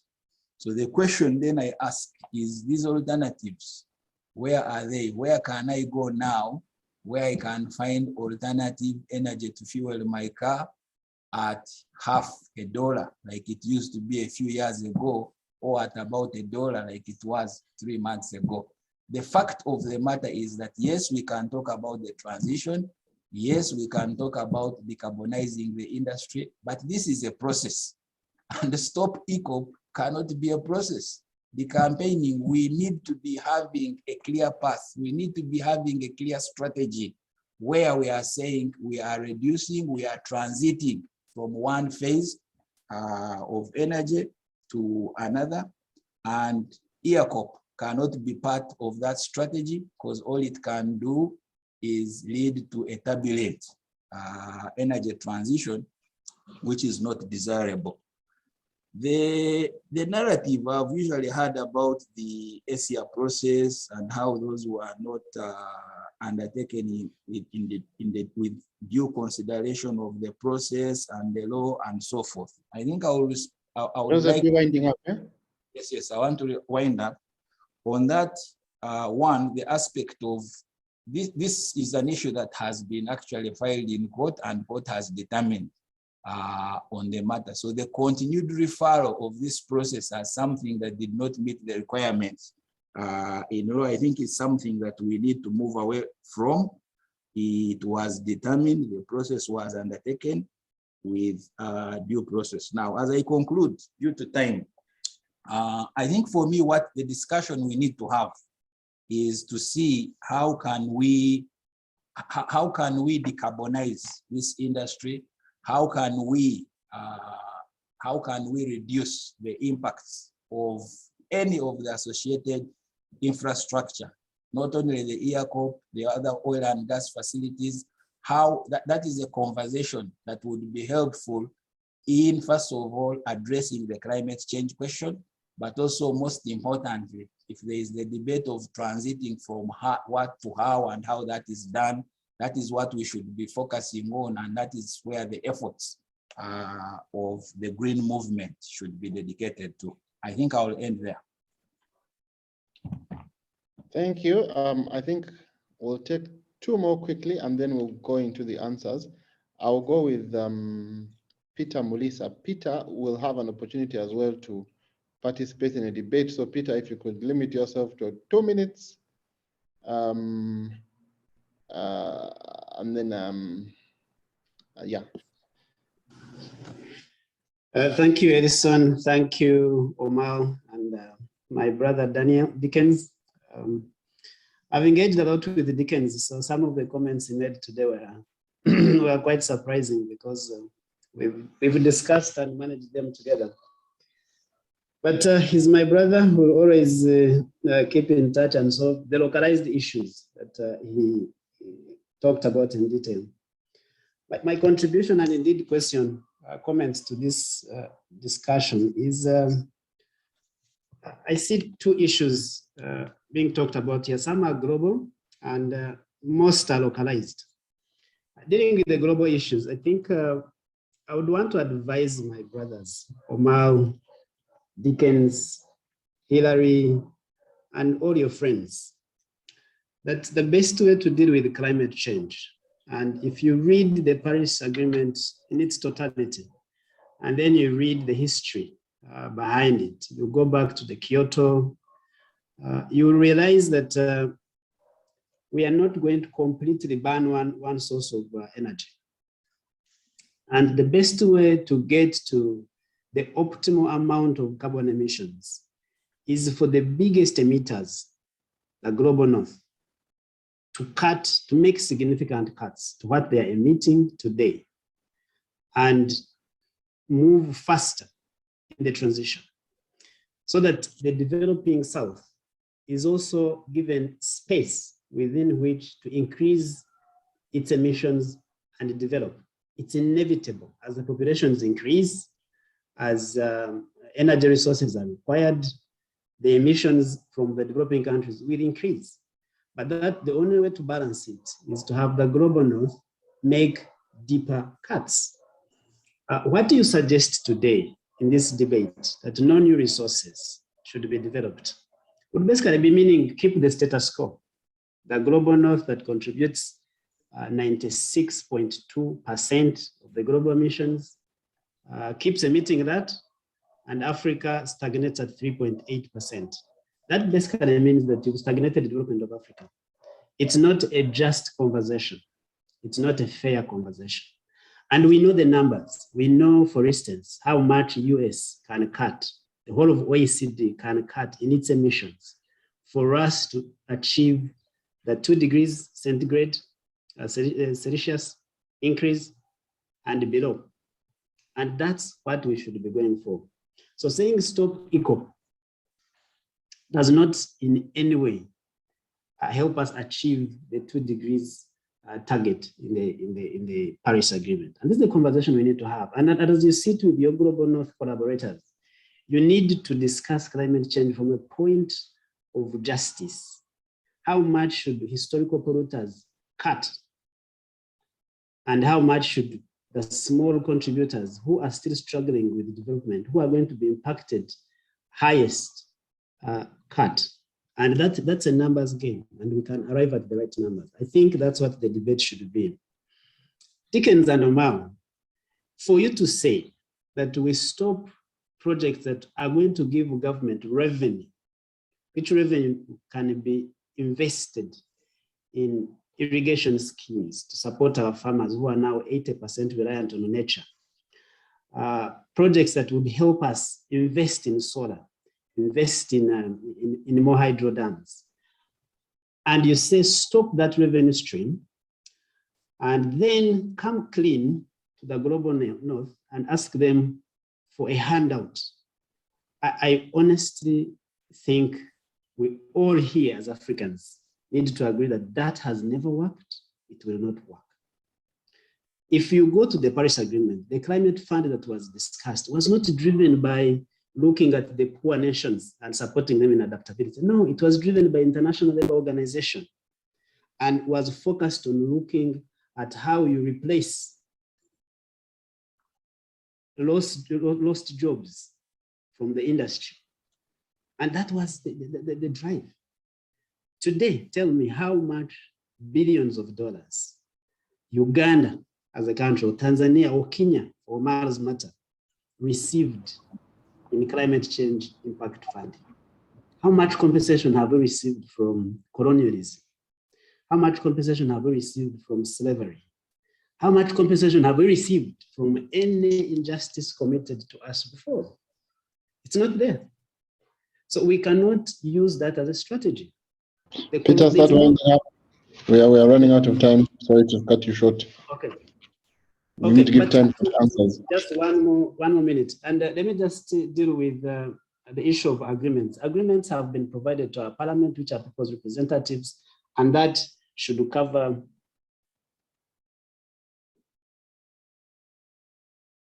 I think we've lost you, Peter. Peter, we've lost you. We can't hear you. The question on agreements. You have to seek the agreements, and is not enough. Finally, if you'll allow me, on the EACOP, let me just say that EACOP is not the fundamental project for Uganda. The fundamental project for Uganda is production of crude oil in Iterenga and Kingfisher. So we have structured all the economics of EACOP to make it very, very low on rate of return, so that the rate of return is higher in the upstream sector. So the economics you see around EACOP, the tax exemption, all those are to ensure that the cost of EACOP is lowered. And as such, the return can be low, and we protect our return in the upstream. And the government of Uganda is going to receive direct revenue of upwards of $20 billion from upstream. And that's significant money that can change our lives. And so that's where the focus is. And as Kobushesha said, if you say stop EACOP, you're basically saying stop upstream, stop this revenue stream of $20 billion to a country like Uganda. And that's just unfair. That's just not possible. Where are we going to get the $20 billion revenue streams? URA currently collects $5 billion a year. And that's not just enough for our development. So what I would want to propose as I conclude, my brothers, is that look at this matter from a global perspective. Look at it from a point of fairness that Africa has to develop, and the global north needs to be urged to cut deeper in the emissions. At the end of the day, we are not going to burn fossil fuel. We'll just have a more balanced energy mix that allows us to attain the Paris targets in changes in global warming. Thank you. Thank you so much, Peter. We'll take one more question, then we'll go into the answers. We are going to take a question from Daniel Bombale. After that, I will open up to the panelists. The panelists can be brief in their answers. We'll then come back to Alan and Moses. Now, Daniel, why I've chosen Daniel is because I think, Omar, you mentioned him in your presentation about officials from the judiciary. So I think the official is here. So Daniel, please shoot away, but please, 2 minutes. Yes, thank you so much, Ellison. Omar was born 9 months before me on December 25, 1987. So we really are in the same age range. And he shouldn't worry about what I write because it is within the limits agreeable under the Uganda Judicial Code of Conduct. I just put out facts and put out my opinion. If the case Dickens talked about came to me, I would know how to handle it. It's a land matter, it's not EACOP. So Omar, I even don't know how to understand or to try and understand both Omar and Dickens. These are excellent individuals who are at pains to tell lies to the world. So you wonder how to start questioning them because you're thinking, wow, someone can spew this nonsense, this non-factual analysis of issues and put it out across as truth. For instance, he talked about the emissions. None of them talks about the fact that from 2001, we emitted from burning firewood 438 million metric tons, that 22 million metric tons of greenhouse gases per year from burning firewood. They say the EACOP will emit 34 million metric tons, but that is not even on the African continent alone. It is from the day of mining to the end consumer in Alaska, if the oil could reach Alaska that we are calculating. It's a very spurious claim. They also talk about it being the longest heated pipeline in the world at 1,446 kilometers. Dudes, America, the North American countries, Canada and the US have over 1.5 million miles of pipeline alone. We are just a minuscule in this. But my question is, what exactly are they giving us as an alternative? Because I can't believe someone says, you know, you guys don't mine oil, we shall be good to you. In case you don't have any oil, we shall give it to you. Just like we gave you COVID vaccines when we also needed to vaccinate our people. Just like we are now subsidizing our oil for our people by opening up the depots where we have excess oil, our reserves, but you guys can keep away from oil. We shall be very good. We shall give you oil, or we shall give you solar panels. Everything just doesn't make sense because, like Melissa said, what are you talking about? There's a whole ecosystem that comes about with oil exploitation and exploration. Exploitation in the Ugandan sense is one of the most transparent. Dickens and Omar keep talking about transparency by not accessing documents. This is a lie. The Dutch government, which did an independent review of the ESIS that Dickens participated in himself when I was a magistrate in Hoima, are there. The documents are there. On the Dutch, you just Google them at database search, you'll find them. The documents exist. The host government agreement. In any case, why would any government, having seen how much these guys twist the information, give them now copies of the host government agreement? Because in the first place, there was something of goodwill. Let's give them the documents. We have done our part on goodwill. Let them do something else and maybe independently review it and see where we are wrong, give us correct figures in what they think is a correct analysis. But this is what they're doing, twisting around facts to create a narrative that is false ab initio. So these are lawyers, and I don't understand when they try to give. Yes, finally, on mitigation measures, I would like to inform both Omar and my brother Dickens, senior brother actually, that government of Uganda is distributing, starting July 12, 1 million LPG gas cylinders. Why? Because they know that once we start producing our gas and maybe exporting some from Tanzania, we shall be able to shave off 21 million metric tons of greenhouse gases by just using LPG cylinders alone. And also from that alone, we're already able to help the world, if this 34 million figure is true, which I believe it is not, to take off 21 million metric tons by not using forests alone. And even the planting of trees, we're planting 40 million trees by 2026, which is something no other country is doing. We have increased our forest cover from 9.6% to 13% of total land surface area. All these are facts, and this is what I expected the Stop EACOP crowd to put out there. But unfortunately, they're stuck with their guns of spewing falsehood. Thank you. Thank you very much. We'll go back to the panel. If we can get the panelists to answer the questions in 5 minutes, then we shall, anyway, take your time, but try and just be brief. Just be mindful of the clock.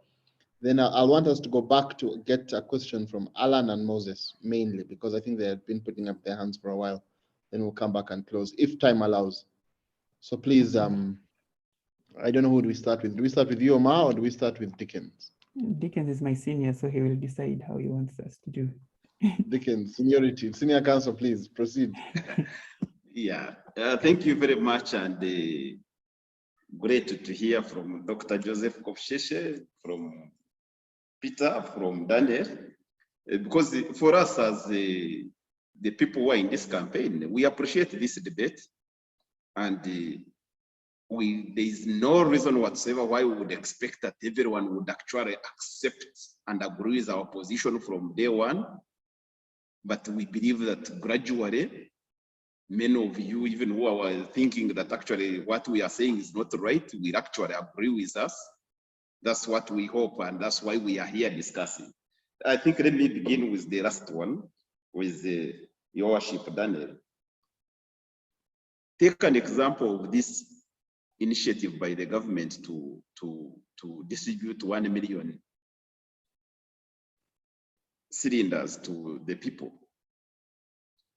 Do you just think about it, that right now we have over 400 megawatts of electricity from hydro. We've decided not to subsidize the power for people to consume it. Instead, we are saying now let's go and distribute cylinders at the cost of 900 billion Uganda shillings. Really, who is telling lies or confusing the other? That taxpayers continue paying for power that is not consumed, that you have a 600 megawatt dam, which we believe it is complete because it was supposed to be commissioned in 2019. Up to now, it is not commissioned. And even if it is commissioned, there is no market.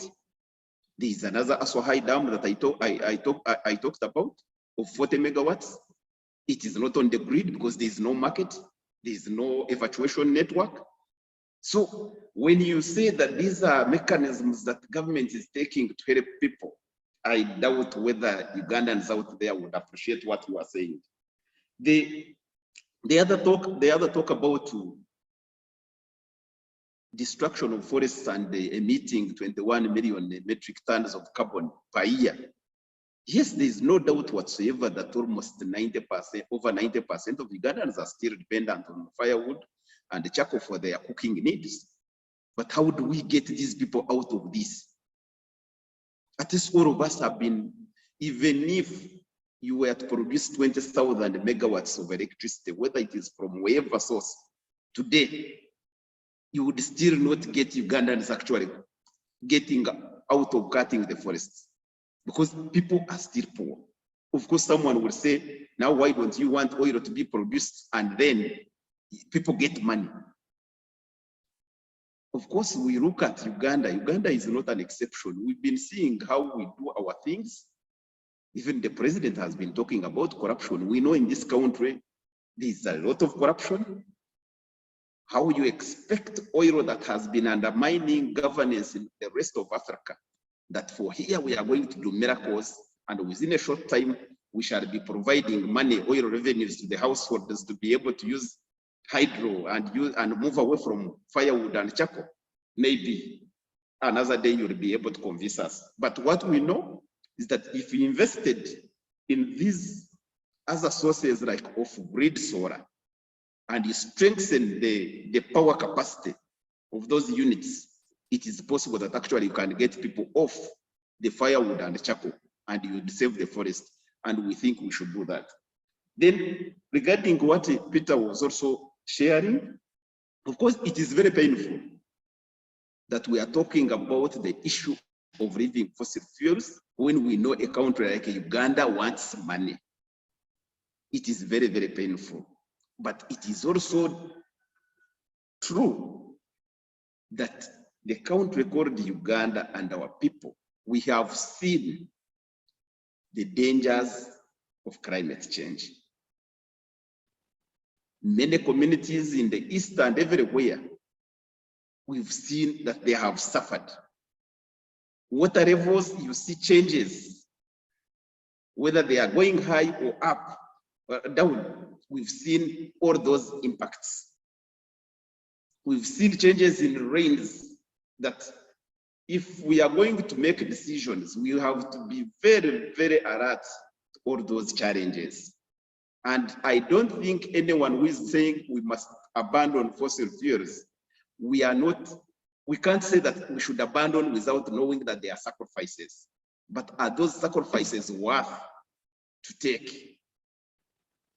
Is it reasonable for us to take those trade-offs? In our opinion, we need to take those trade-offs.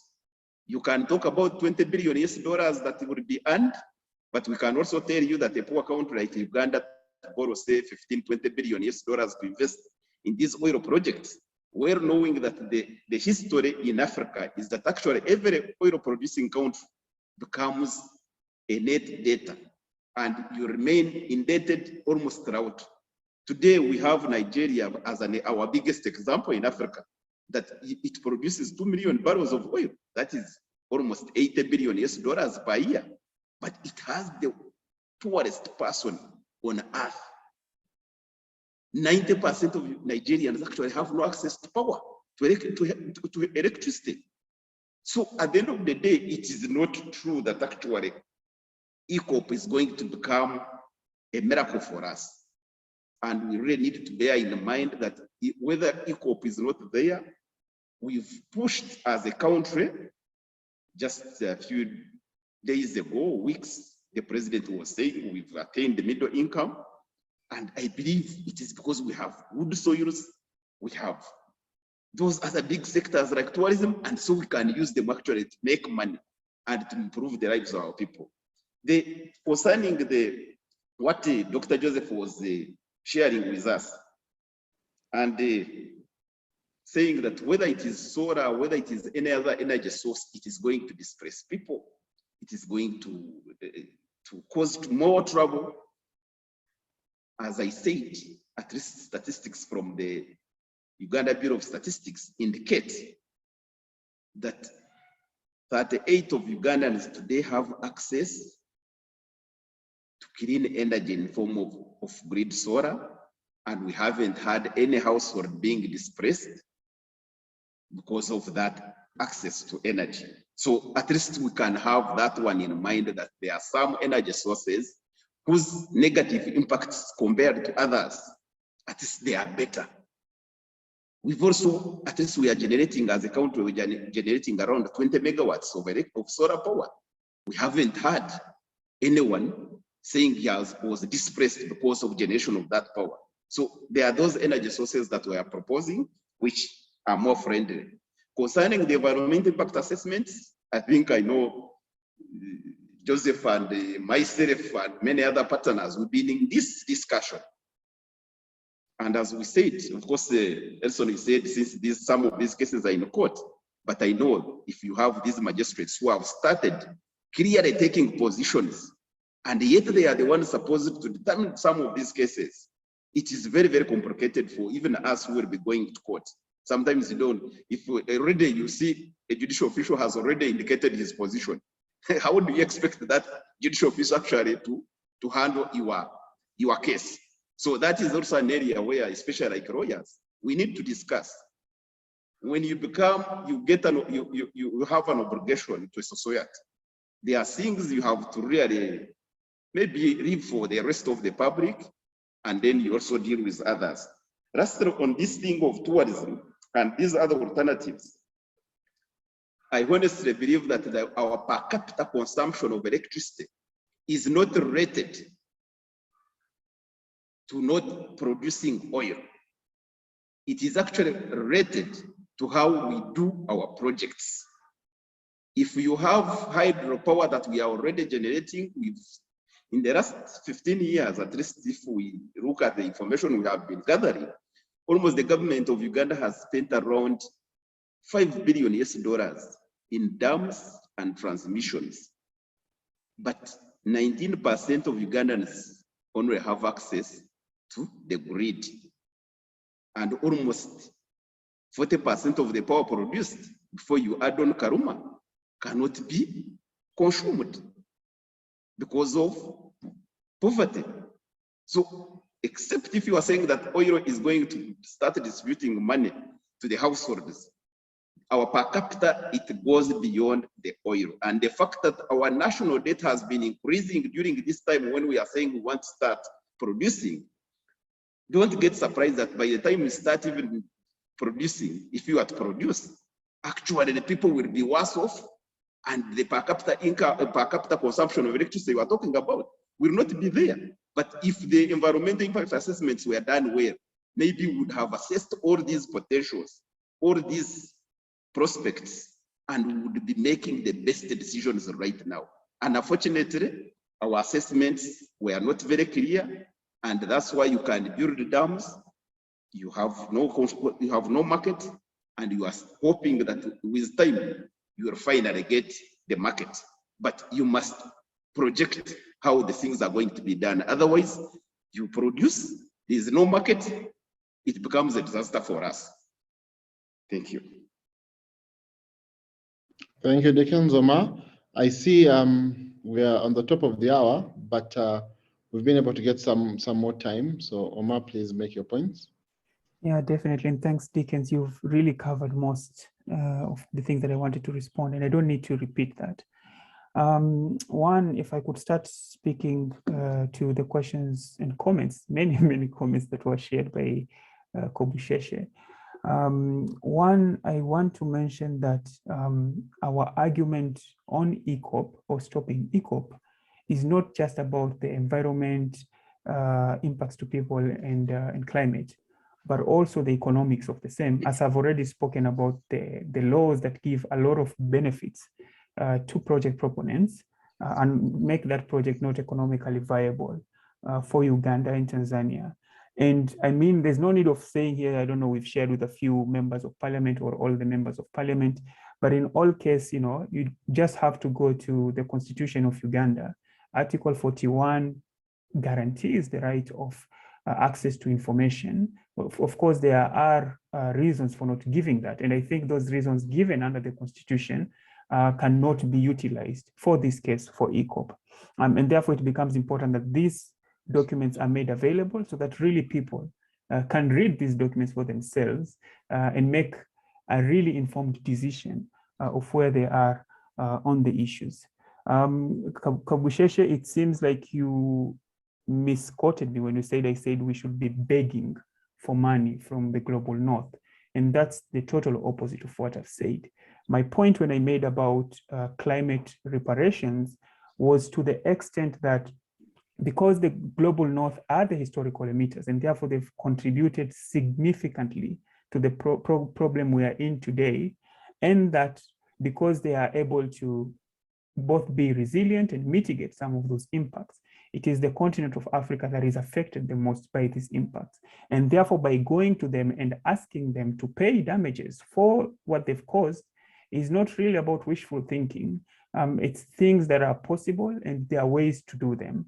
And by going to them, it's not just necessarily the government, but even Total, who in this case is quite big on fossil fuel projects all over the globe, could be one of those people that could be liable to this specific aspect. There's definitely the big discussions about us not having too many emissions from our part about Paris Agreement. And what I really want to mention here is that currently we are around, I think, 1.4 degrees Celsius on the global warming, or the planet is around there. And the track that we are in, if business is as usual as we proceed, will be around 4 degrees Celsius within the next, by 2040. And therefore, the argument that Africa is not doing any emissions and therefore we have a budget to do a few of these, what it means is, one, we are losing that standing of asking for damages because of the impacts that have been caused today. And when we talk about climate change, it's not a hypothetical situation. It's costing Ugandans, Tanzanians, and Africans lives and livelihoods. People are affected every waking day, and they're not able to be resilient. And therefore, it becomes important that we do not jeopardize that even further and stopping us from asking for these recourse to be held. When we mentioned about the court cases, we didn't speak about the substance of the cases. I think when we talked about it was in response about someone mentioning that, it was Ali mentioning that the cases have been heard and all of them have been finalized. And we wanted to set the record straight that actually that's not the case. There are cases in court and they are still being heard. I agree with Kobusheshe that we need to have even a bigger argument around decarbonizing the sector. And for me, it's what I said, we don't just start from energy. Let's start from what do we want? What we want is development. And therefore, if really what we want is development, what is the best pathway to get there? And from all evidence that I've seen, and I would like to see evidence to the contrary, fossil fuels have not supported Africa to develop. We still have more than 620 million people who are energy poor, despite other countries, leading with oil development. For instance, a case like Nigeria, despite being the biggest producer of oil, they are also one of the countries with people living under extreme poverty. And what this means is that, while there might be some semblance of revenues that this country is seeing, but there are many, many sectors that are being affected, and people who are closer to these projects who are affected the most. And this oil is only exploited to be taken to other international markets, and therefore pushing the model around colonialism. Definitely moving on to Peter's comments, and definitely for Peter, I understand in terms of where you're coming from. But for me, the argument should never be about cutting emissions. It should be about how can we develop by avoiding emissions? And is it sustainable? Is it doable? And if you ask the question, it's possible, it's doable. And there are many, many other people who could fund renewable energy projects within Uganda and Tanzania if the governments gave them that opportunity to do that. So it's possible, and it's one of the reasons why we're seeing a lot of renewable energy investments within the continent. For Peter's comments in terms of saying that the EACOP is not the most important aspect of the development, they're trying to give a lot of, or some semblance of benefits so that they can gain the most at the end, at the upstream. I mean, all I want from him is to share these agreements that actually paint this picture so that we can see. I will now move on to my brother, Daniel Bombale, who is our judicial officer. And I mean, by beginning, I hope that he doesn't sit in criminal cases, and that if I come to Uganda, I'm not taken before him, because at least I know I won't get any bond from his court. Because to him, all the arguments we've made, despite giving different links and evidence, he says they're baseless arguments and that they don't make sense.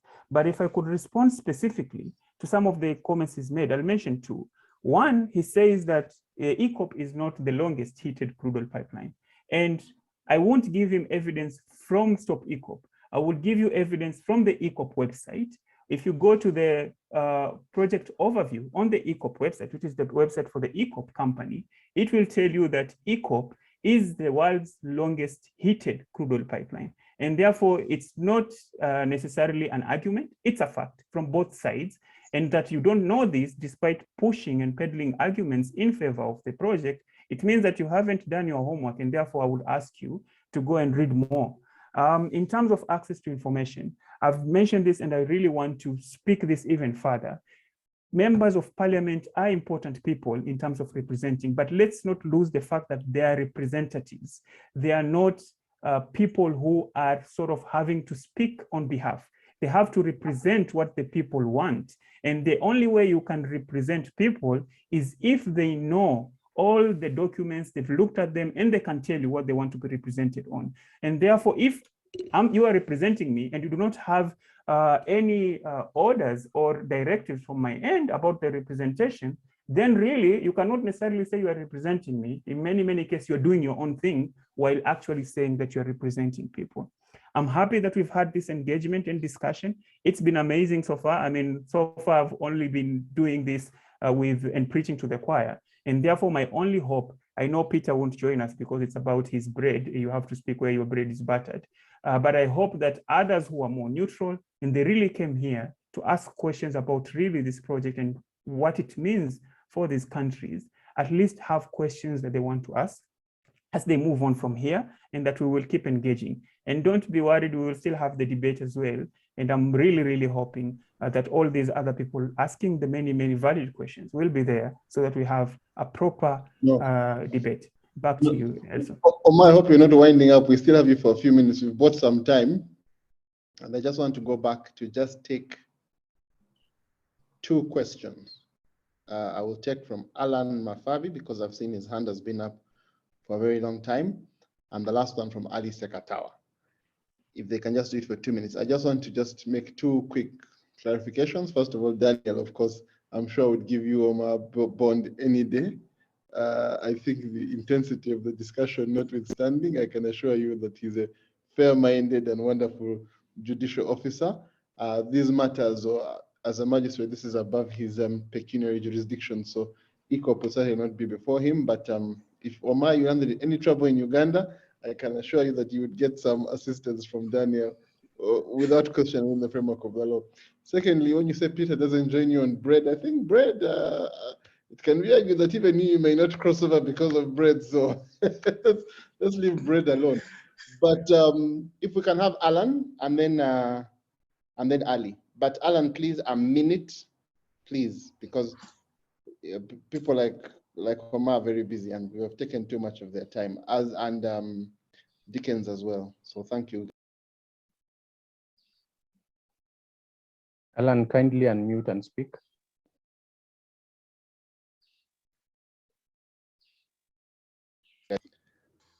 Alan, if Alan is not. Thank you so much, and my apologies. It's my first session to attend, and I would have had a longer conversation with Omar and his colleague. But my question then is, given the first session I'm attending, my apologies, is there a session where there's a team that is actually totally putting the facts on the ground to challenge these fallacies by the two colleagues? Thank you. Yes, I'll take that one. We had a session already for the Pro EACOP team, but we are going to have a joint session. And the whole point is that the engagements which we have are generating not just the heat which has been there, but a lot of light. And I think we are seeing a lot of the light being done.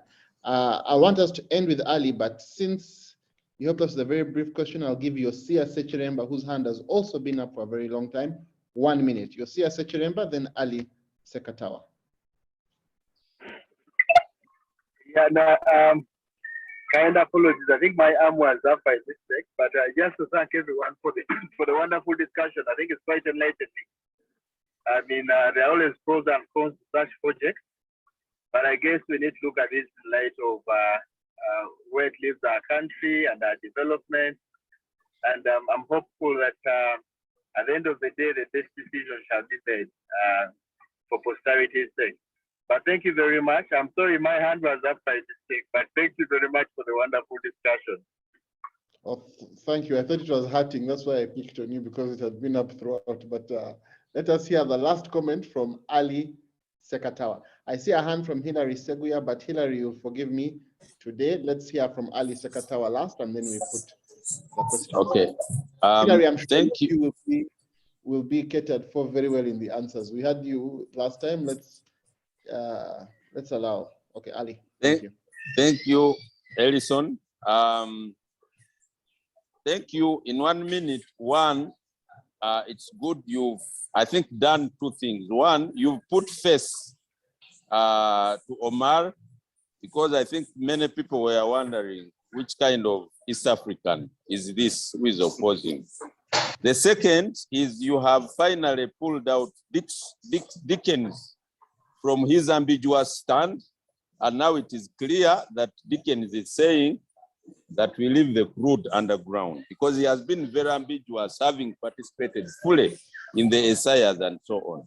I wanted to make two clarifications. The first is that Dickens and his colleagues have filed suits here in Uganda, in East Africa, and in French courts. And in all those suits, they have sought for injunctions, and they have been unsuccessful.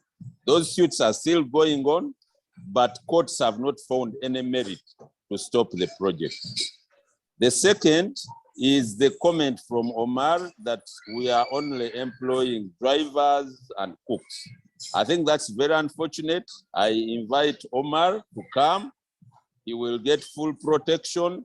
He should come and visit the area. Our latest May 30th report indicated 5,700 Ugandans who are employed on this project. Almost a lesser number in Tanzania, because remember, the project Tidenga up Kingfisher and EACOP, 5,700. Out of those, just from the top, the deputy MD of EACOP is a Ugandan, and many of the management teams. When you go to all the companies, the only few, and they are less than 5% of experts working, are those who are specialized. The rest at all levels, whether engineers and so on, while Omar was flying over the capitals all over the world, we were training Ugandans and Tanzania was training. And please, you should come and really see. It is the engineers, it is the managers, it is the lawyers who are doing work for this project. And finally, to really thank EAC ELS for organizing this. I think the truth is being seen. Probably in our next session, Omar, Dickens, and Hillary, please come with full accountability for the money you have received, with consent from the children whose faces you have been using for crowdfunding in Europe, and accountability, because government has gone in EITI. We have fully disclosed everything we have received. The money is there, the report is there, and how it has been used. I think it is time for all of you to also account, because we think you're taking advantage of poor kids and you're doing crowdfunding. I have seen some of the videos and pictures being taken around in capitals, in churches and so on. They are really very sad. They give a very sad picture of Africa. So I think partly you need to also give accountability to us. Thank you. Let's meet next time on the floor where both of us can be able to make our case. Thank you. Thank you, Ali. I don't know who wants to go first with answering that. I'm happy Do we to still begin. use seniority, or do we start with you, Omar? No, let me begin so that Deacons, so we are finishing, yeah, and then Deacons can have the last word. Yeah, and it's also good to hear from Ali here. I've seen him trying to get me on social media, but I've always used the modus operandi that I definitely want to engage with people, but I always look at the intent behind it. And I think I've addressed some of these questions extensively here about leadership on the campaign, about where we're getting funding, and many, many other questions. And I find it laughable, not really laughable, but surprising that Ali is saying that they've done all accountability. And me and Dickens have been saying here, we don't have agreements. We have never seen the host government agreement, benefit sharing agreements. And Ali is here telling us that they've made sure all these documents are available. And therefore, the only thing I want to mention to him, definitely when you speak back with your colleagues and the other stakeholders, please tell them that, we want to see this agreement so that we can see for ourselves, because seeing is believing at the end of the day. You've made some serious allegations about us using children to push the campaign. And as a lawyer, I'm really, really worried that you will be saying this, because the extent of damaging someone's reputation this could cause. And you've just said it without giving any evidence as to whether there have been parents, one, whether Stop EACOP has done this on our official accounts, and two, whether there are parents who have reached you, or you are aware of parents who've complained that their children have been used for asking for funding in the rest of the world.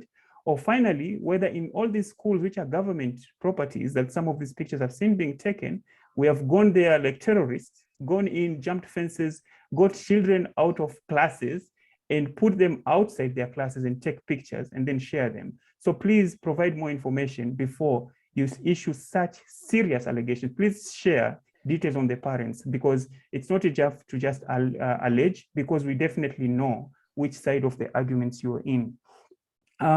In terms of employing, when I mentioned about unskilled, only unskilled people being employed, it's not me speaking. It is the law, the East African Crude Oil Pipeline law. And if you allow me, I will read an extract from it. And it says, it is expected, and this is from the EACOP website, actually, if I could start here. It says, it is expected that casual workers who would be involved in the construction phase of the project will be sourced locally from each district, thus promoting the development of local capacity to develop other pipeline projects in the region. But definitely when it comes to the high-skilled and semi-skilled professionals, it doesn't necessarily say that they'll also be coming from Uganda. And there's a good case, a good example. I was just reading an article yesterday where the, is it called the local content manager of EACOP in Tanzania is not a Tanzanian, it's someone who's coming from another place. So does it mean that there is no Tanzanian that could really lead local content issues within Tanzania. Is a foreigner best placed to answer local content issues and not someone specifically from Tanzania?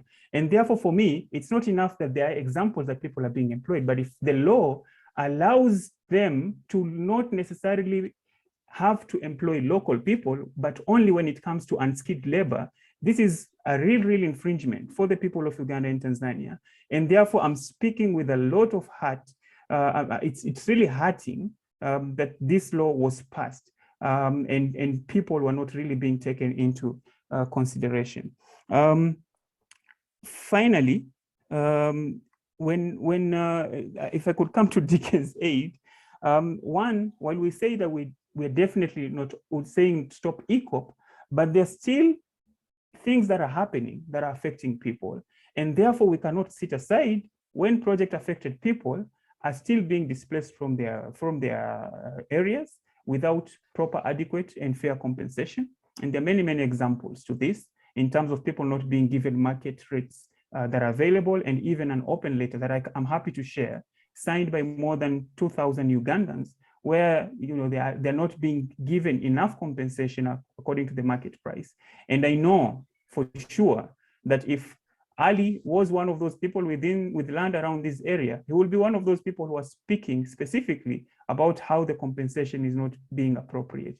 And therefore, please, even if we have to bulldoze these projects ahead, let's at least respect human dignity and decency, because these are people who are citizens of Uganda, and actually we have first an obligation to them as the government of Uganda and Tanzania before we even start entertaining corporations, that their only interest is to maximize their profits and definitely minimize their costs. I'll stop here and then hand it over to Dickens. Thanks. Omar, before you stop, because there's the issue of children which came up, and I think I should give you a chance to just address it again. There was a tweet with Ugandan school children kneeling down, holding placards, Stop EACOP, and liked by the handle Stop EACOP.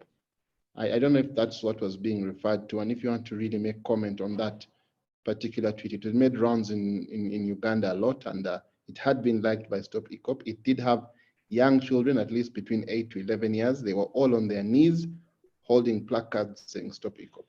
And I think there's a very serious concern. I've made a comment on that, right? I said first, it's not Stop EACOP that published it, and yeah, we favorited it.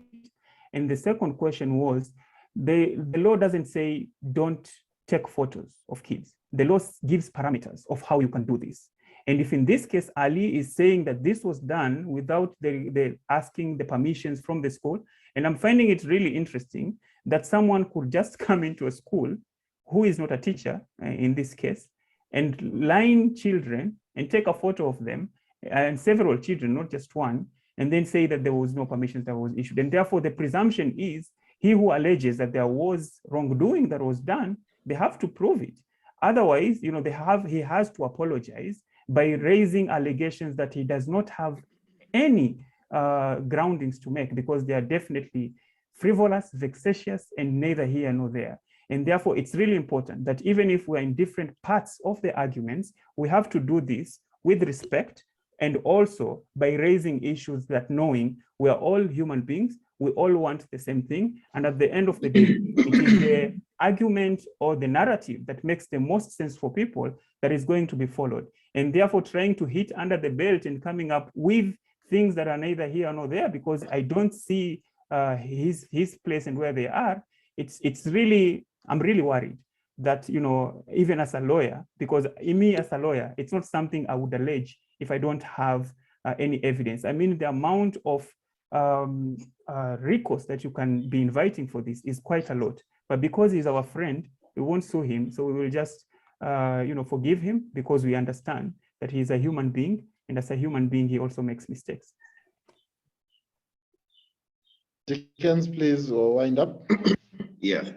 Yeah, thank you. I think for me, I would just make a small observation, because I think we've discussed, we've shared. First and foremost, I know, like the East African Law Society, this discussion is, I think, a discussion of intellectuals. And I think we present, and really it is not comparison that people can agree with you, But I think discussing and sharing information is very, very critical, and all of us should appreciate it. I think concerning whether these are fallacies and whatever, I think these are things that if I say, for example, if like Omar has said about the children, I don't think that any of us don't know how to deal with children. If one makes a mistake and it is in breach of the law, I think whether it is government or any other person, they know what to do. But I want, like Ali, to table evidence where we have any of us has used the children to take advantage. I would want Ray to know that. Secondly, I think, especially for government employees, I know Ali is a lawyer and is a senior person. It would be very, very, very unfair and an injustice to make those sweeping statements that, you Dickens, now we know where you stand. I think from day one, I'm very sure you knew where I stand. Today, as I've told you, myself and 6 of my staff have been on the police bond since October. We've never been taken to court. I believe if there was an offense committed, there would be every reason to go to court. And I'm not above the law, or neither my staff are above the law. Why do you think we have not gone to court? Because if we have committed an offense, I don't think there is any reason whatsoever why we should be spared. But everything we try to do, we ensure we follow the law. And there is no reason why we should be threatened, we should be intimidated. I think that would actually suffocate the space for debate. And I don't think the East African Law Society would want to do that. Like the point I made about Daniel I know is a judicial official. The moment you start making conclusions, people are telling lies, people are saying nonsense. So every time I appear in your court, definitely I will know this court is not going to be fair. So that is also something that undermines this. And lastly, we know, especially in most of our countries, the question of governance is very fundamental for any socio-economic transformation. Countries like Nigeria, when they were beginning this oil extraction, you had people like Ken Sere who were being killed. That did not actually solve anything. Up to now, Nigeria and other countries, Chad and others, they still suffer all these problems. So someone who openly tells you that maybe this is not right, I don't think that is your biggest enemy. The biggest enemy is that one who doesn't actually tell you, who doesn't want to debate with you, who doesn't do anything with you. And lastly is about the injunctions. I must say, and for all the lawyers who are on this forum, we've applied for injunctions. None of those applications have been determined, even at the East African Court of Justice.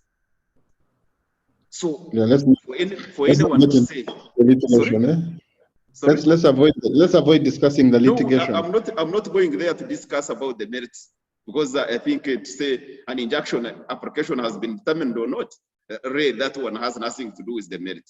But I want just to inform the members here that none of those applications have been determined. So it can't be said whether they are credible or not credible. So that is information that is in the public. You can go to court, you can get those records. So that would be okay. The only case that has been determined is the case where government applied, went to the High Court in Masindi and secured a ruling that actually government has powers to displace anyone, and they can deposit money in court and proceed to evict. And once they evict, no one can sustain liability against the government. We have appealed also that ruling in the Court of Appeal. That appeal is still subsisting, so it is not decided. So that's the information that I can provide. But all in all is that we would request that these debates There are debates, especially for intellectuals, and we don't think we are doing them because we don't like our countries. I don't think there is anyone who can claim that you have your account better than others. I think that would be not fair to anyone. All of us, these are our countries where we live, where we are born, where we have our families and everyone. So there is no reason whatsoever why one should claim that you have the country better than others. All of us, we are in these countries, and we do our best to make sure we make contributions for them to be better places for everyone. Thank you. Thank you. I think before you go, Dickens, just to ask you something. First of all, I think Ali was saying that he didn't know where you stood on this issue, and he's happy to know where you stand. I don't think he meant it in any nefarious way. But the question I want to take you back to is the question of the children. Do you think it's proper, whether you have consent or not, to use children as in advocacy, maybe? I tell you, Edison, that since 2012, we've been working with the community in Chakaboga that was displaced. At that time of displacement, there were 1,500 children, and we have the names and the names of their parents. We never went ourselves to that community and forced ourselves there. Those communities know what we do, and they invited us. And we educate them how they can protect their rights, how they can influence the decisions that are made against them. So if in that process, the parents allow that, these children we can show, these are the children from this community, and there is no law that stops that, I don't think it is anything that you can say it is bad, because this is the thing that we do, but we ensure that to do that, we have to follow the law. If anyone says you did this or that, and you did not follow ABCD, that one I think would be wrong, and I would really invite, if say anyone has done that, should be punished. So we must understand the context, and different contexts really things will happen differently. That's what I can say about that. So the context matters. Okay. Otherwise, if someone says this without looking at the context, it would be not proper. Thank you. Omar, you want to add on to that point? I see you. Yeah, very so quickly. Just a minute, and then we close. Yeah, very quickly. I wanted to add that, the children and the youth in this case make the majority of the population in Africa, and it's true for Uganda as well. And that the case here is not about using children. It's about giving children a platform to also raise their issues, because the way that the decision makers are making with EACOP and all these other projects, our children are not sure that they will have a habitable planet when they are of age.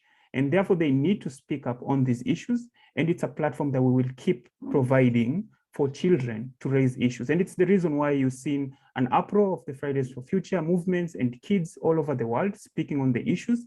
And therefore, if the difference is that someone feels someone has used children, there's an issue about consent, all these other hula baloos I'm hearing, it's really important that to make records straight, please provide this information, because that will be a criminal act. Share with the relevant people.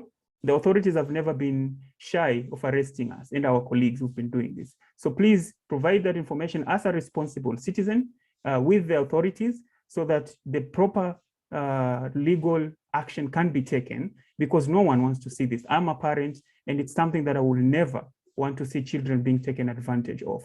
But if someone is just raising it because they think it's a nice point of discussion, it's really, really unfair. And I hope that they will come here with more arguments and evidence next time, except than just doing fishing excavations. Thank you, and I'll just hand over back to you. Ladies and gentlemen, members of the East African Law Society, our panelists were extremely grateful, absolutely humbled, and wonderfully delighted that you spared your afternoon to come here